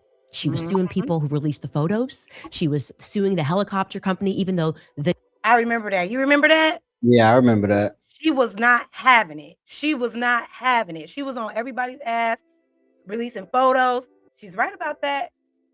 The guy who ran the company was actually the one flying the plane. He died. I actually remember thinking, wow, like I personally thought this is not going to bring him back, but I understood that phase of anger. She was angry at the sheriff's department. Like, you knew what time it was. Like, talk about an investigation. She was doing that. Nobody was invited into her home, least of all the New York Times. And when she gave her first interview, just so you know, that wasn't until 4 months later in April. And they were not invited into her home. And it was because she was accepting, on behalf of Kobe, him being inducted into the Hall of Fame. So I just wanted to give you some compare and contrast, because the sexism thing is completely ridiculous. And you can just completely sidestep that. And another thing that I wanted to point out as I was kind of examining that was I went back and I went, wow, this speech is so beautiful. And I'm learning so much about who Kobe was, because to me, he was a basketball player and he was a leader. And I love that he spoke different languages. And there were so many things I loved about Kobe. I just thought he was brilliant. But I didn't know him. And when she's giving all of these examples and the things that he would do around the house and who he was and who they were, by the end of that, felt like I knew Kobe behind the scenes. And then I sort of went back and I revisited and just read the transcript of Erika's speech. And I am actually, in retrospect, quite amazed by how much was really about Turning Point USA and what was going to happen going forward. And you don't actually, when you read the transcript, learn anything about Charlie other than Turning Point USA and what's going to happen going forward. Even in the first speech that she gave next to his chair, she talks about Turning Point USA and what we can do for the organization, right? As if comparing it, if Vanessa got up and said, here's what you can do for the Lakers organization today. Here is what the Lakers are going to do. Lakers 2.0. Here's the Lakers. This is what Kobe loved to play basketball. And here's what you can do for the sport of basketball. I think that is the reason people were immediately off put, because it wasn't a eulogy. It wasn't speaking about those parts and those pieces of him. Yeah. And yeah, watching it in retrospect was something different. And I'm going to let you listen to, again, this piece about Turning Point USA. What was this, 36 hours after Charlie was assassinated? Maybe it was 48 hours after he was assassinated. Take a listen. My favorite too, but my husband's favorite word in the English language was earn. He would call all of you to be people of action who earn the future America deserves. So to all of the young people who felt inspired by my husband's faith and hard work, all of you already know what Charlie would want you to do. You know. You know. If you're in high school or if you're in college, go find your local Turning Point USA chapter. Join it. Stay involved. He wants you to make a difference. And you can. You can. The movement's not going anywhere, and it will only grow stronger when you join it. If there isn't a chapter, you can't find one, then start one. There is no excuse. You can start one. And as my husband used to say in this room every single day, if you want to get involved, the best way you can do that is going to tpusa.com. That's what he would say every day from this chair. Every single day. I watched his show every day, and he would always say, if you want to get involved, go to tpusa.com. If you're a pastor, join our movement at TPUSA Faith. And if you're a parent, I highly recommend that you come to America Fest in December. Sign up right now. I gotta pause it. PR, big money. Oh my gosh. Are you serious? And then you ran up a $250 million. Oh, wait a minute. That's what happened, Jazz. That's what happened. So this is the day after, right? Isn't it like a day or so after? This was 2 days after. 2 days after. Every sentence is TPUSA.com. TPUSA.com. You need to go there. She had his podcast set, the empty seat for him. The 47 Mike, hat. right? You know what I'm saying? It's all set up. They got the light to light the seat and her, cast a nice soft blue shadow on the wall. Go ahead, push that TPUSA. Come on. We need a $250 million. Oh, Lord. This is scary. Okay. Because that is bizarre, babe. There's no getting around this. Like, you're not beating the allegations. I didn't even realize she did all of this during this speech she did the day after she died. 2 days after Charlie died. Mm-hmm. She was plugging the business from the jump. From the jump. You want to stay rich or you want to go broke, bitch? What's going on? She said, TPUSA. Go to TPAUSAparents.com. If you are a pastor, go to TPAUSApastors.com. If you are a student, go to TPAUSAstudents.com. And if you are on a campus, go to one of your chapters. And if it's not a chapter, go make one. Oh my God.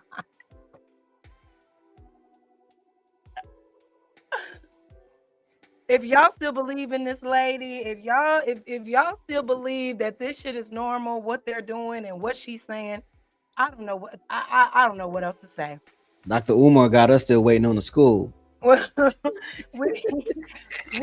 are screwed. We are freaking screwed. I beg your pardon. And that's why I said him being killed. That's why it's either one of the two.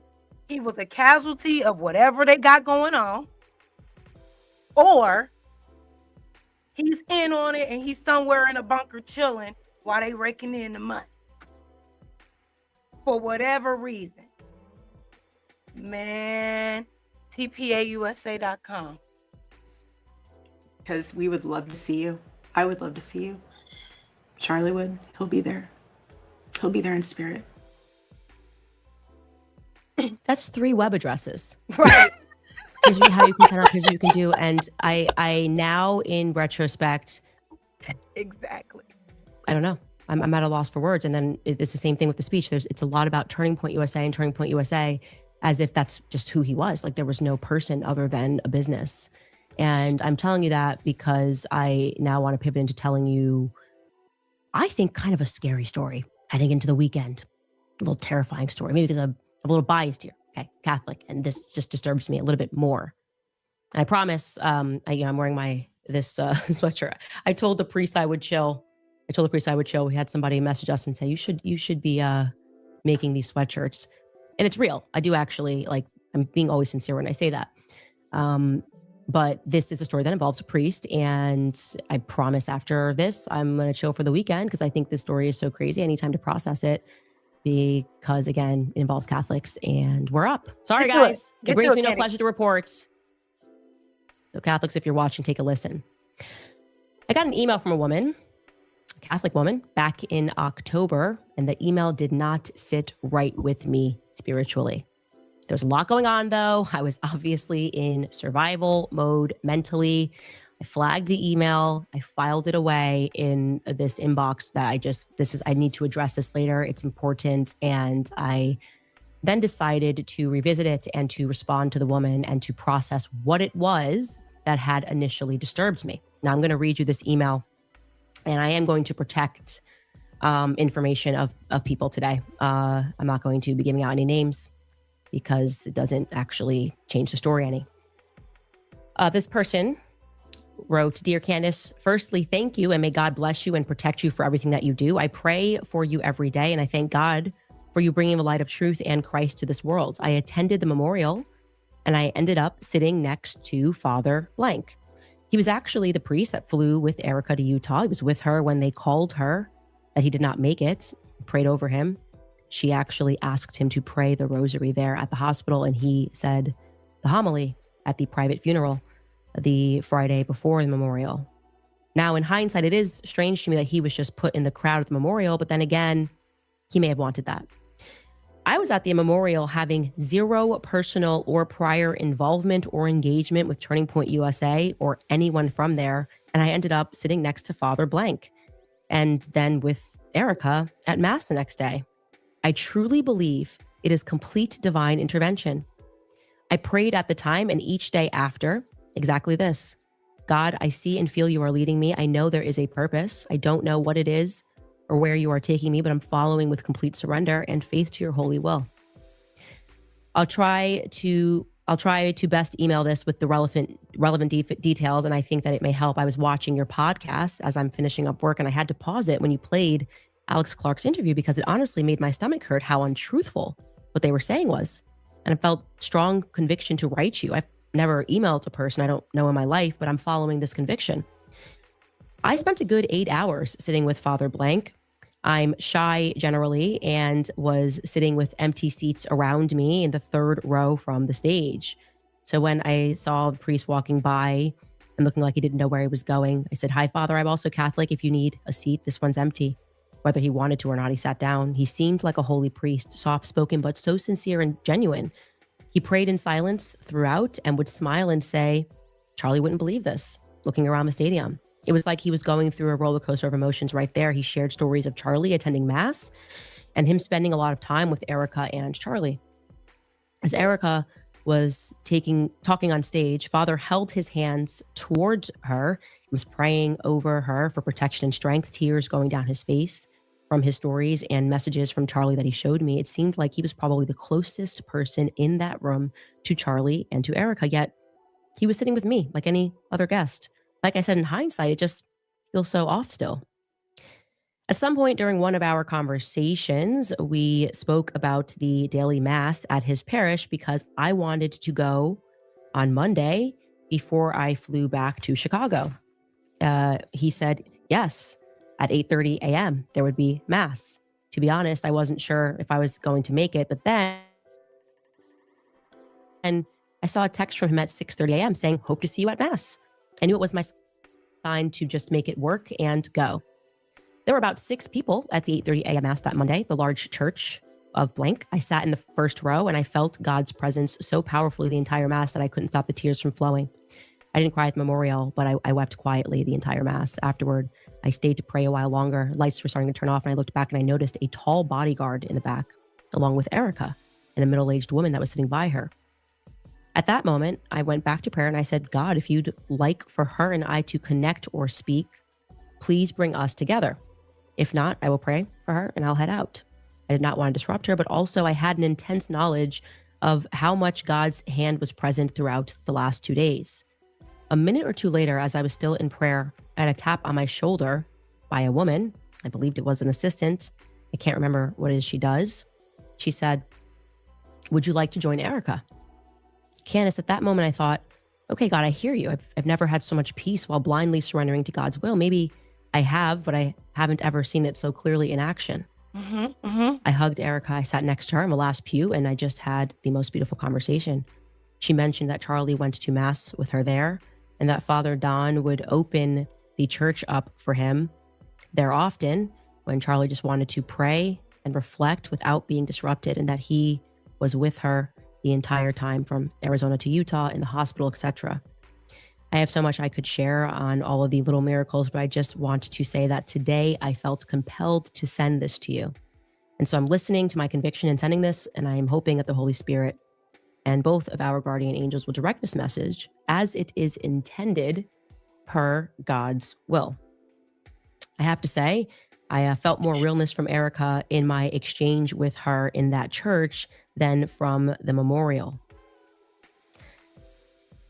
I saw her at Mass again on Tuesday.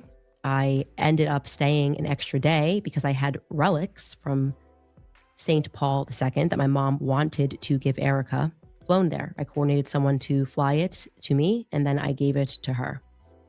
Okay. I am going to end it there. Oh, Now, bitch, I thought it was something else. What did you think about that? I don't know. It was just like a That was random weird. note. That sounded like someone travel journal. Right. Why would kept you that, send my that to, bad. why did you want to know? Why you want Candace to know you gave Erika relics and that you feel closer to her? Like, what is this? What is this? Is that what they doing at Turning Point? They got these people writing emails to Candace? Is this going on? I don't know what's going on. The story, like, okay. She said something scary. That wasn't scary. Did that sound scary to you? Man, I know. why do you think that email disturbed me and made me file it? I don't know. Just check in the chat here. What is not right with that email? And I'll tell you, it wasn't the person who wrote it that disturbed me. I blanked out over a name because I'm going to tell you now that the person who tapped on her shoulder, who she thought was an assistant, was Stacey Sheridan. That was what disturbed me about the email and made me file it right away, because I knew exactly what happened and I did not have the heart to tell her what had happened, because I know who Stacey Sheridan is. I know what I told Charlie about Stacey Sheridan. I've seen her work. I've been at events with her. I knew that Stacey would have only done that if the girl who was writing me this email had a boatload of money. Didn't even need to look up this person or the email. I knew that they had that girl clocked before she walked into the memorial. I don't think actually it was God that sat her where she was sat 3 rows in. She was amazed by all of this. Oh, I don't even know anybody here. Here I am. I don't even know Charlie. I don't know anybody at Turning Point. Saying, here I am sitting at the front. And oh my gosh, this moment. And you know, Erika won't even speak to the staff at Turning Point USA, but Stacey Sheridan, would you like access to the grieving widow? For the love of money. I filed it. I knew something was wrong. And then when I went to go revisit all these things I had filed and I saw this, I went, oh my gosh, this makes me so sick. And I knew that I had to reach out to this person and I had to say it.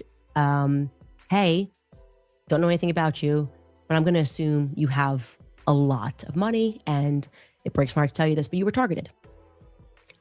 They would have known everything about you. That's how they work. Before everyone is seated, Stacey Sheridan's job literally is to know everything about that person, their net worth. She'll know your dad's net worth, your mom's net worth. She would tell Charlie, she whispered in Charlie's ear, that person runs so and so, blah, blah, blah, blah, blah. And then Charlie will go have the conversation. That was the whole reason they brought her on. That's what Stacey's brilliant at. Smelling money, truly. Okay.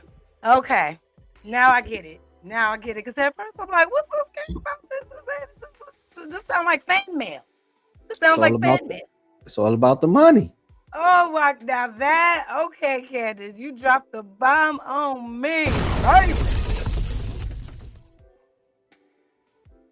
Shout out to Candy Girl. It's about that bag, man. That's what I kept saying. It's like, there's so much money involved. Oh my God, that's sick. While you're grieving, not even, body ain't in the ground, allegedly. And you sniffing out donors at the memorial. Yes. Run it up, Candy. Yes. Run it up, Candace Owens, because we need to know. I support this part of Candace. Yeah. Keep pulling them receipts, sis. We need that. We appreciate you. But the genius, I gotta wrap this up. I literally have to get up out of here. I got a show in about an hour and a half. I gotta get ready. Yes, so, wrap it up. Thanks for having me. Yes, You're doing great. Keep it up. Thank you. Yo, let me just say this, man. It's so much money that's involved. It's international money involved. Like, shorty, like, oh, you got money? Yeah, let me surround you around the elite so you can start to feel this energy and that you would want to give your generous contribution of $1 million check. You feel what I'm saying? Like, it's money. Like, but I'm gonna let you close it out. We'll talk later. Yes, thank you, Genius. You're such a great addition. You guys, we made it through another live stream. Shout out to you. Clap it up for yourselves. Yes. This was a fun time. I'm so glad we got to hang out today for some Saturday shenanigans. You know, truly enjoyed this time with you guys. I hope you enjoyed it as well. I will be back really soon. Make sure you like, you subscribe, you share, you comment, hit your notification bell for me, please. And I hope to see you in the next video. I appreciate you guys so much. Until next time, my friends. Bye. See y'all next time.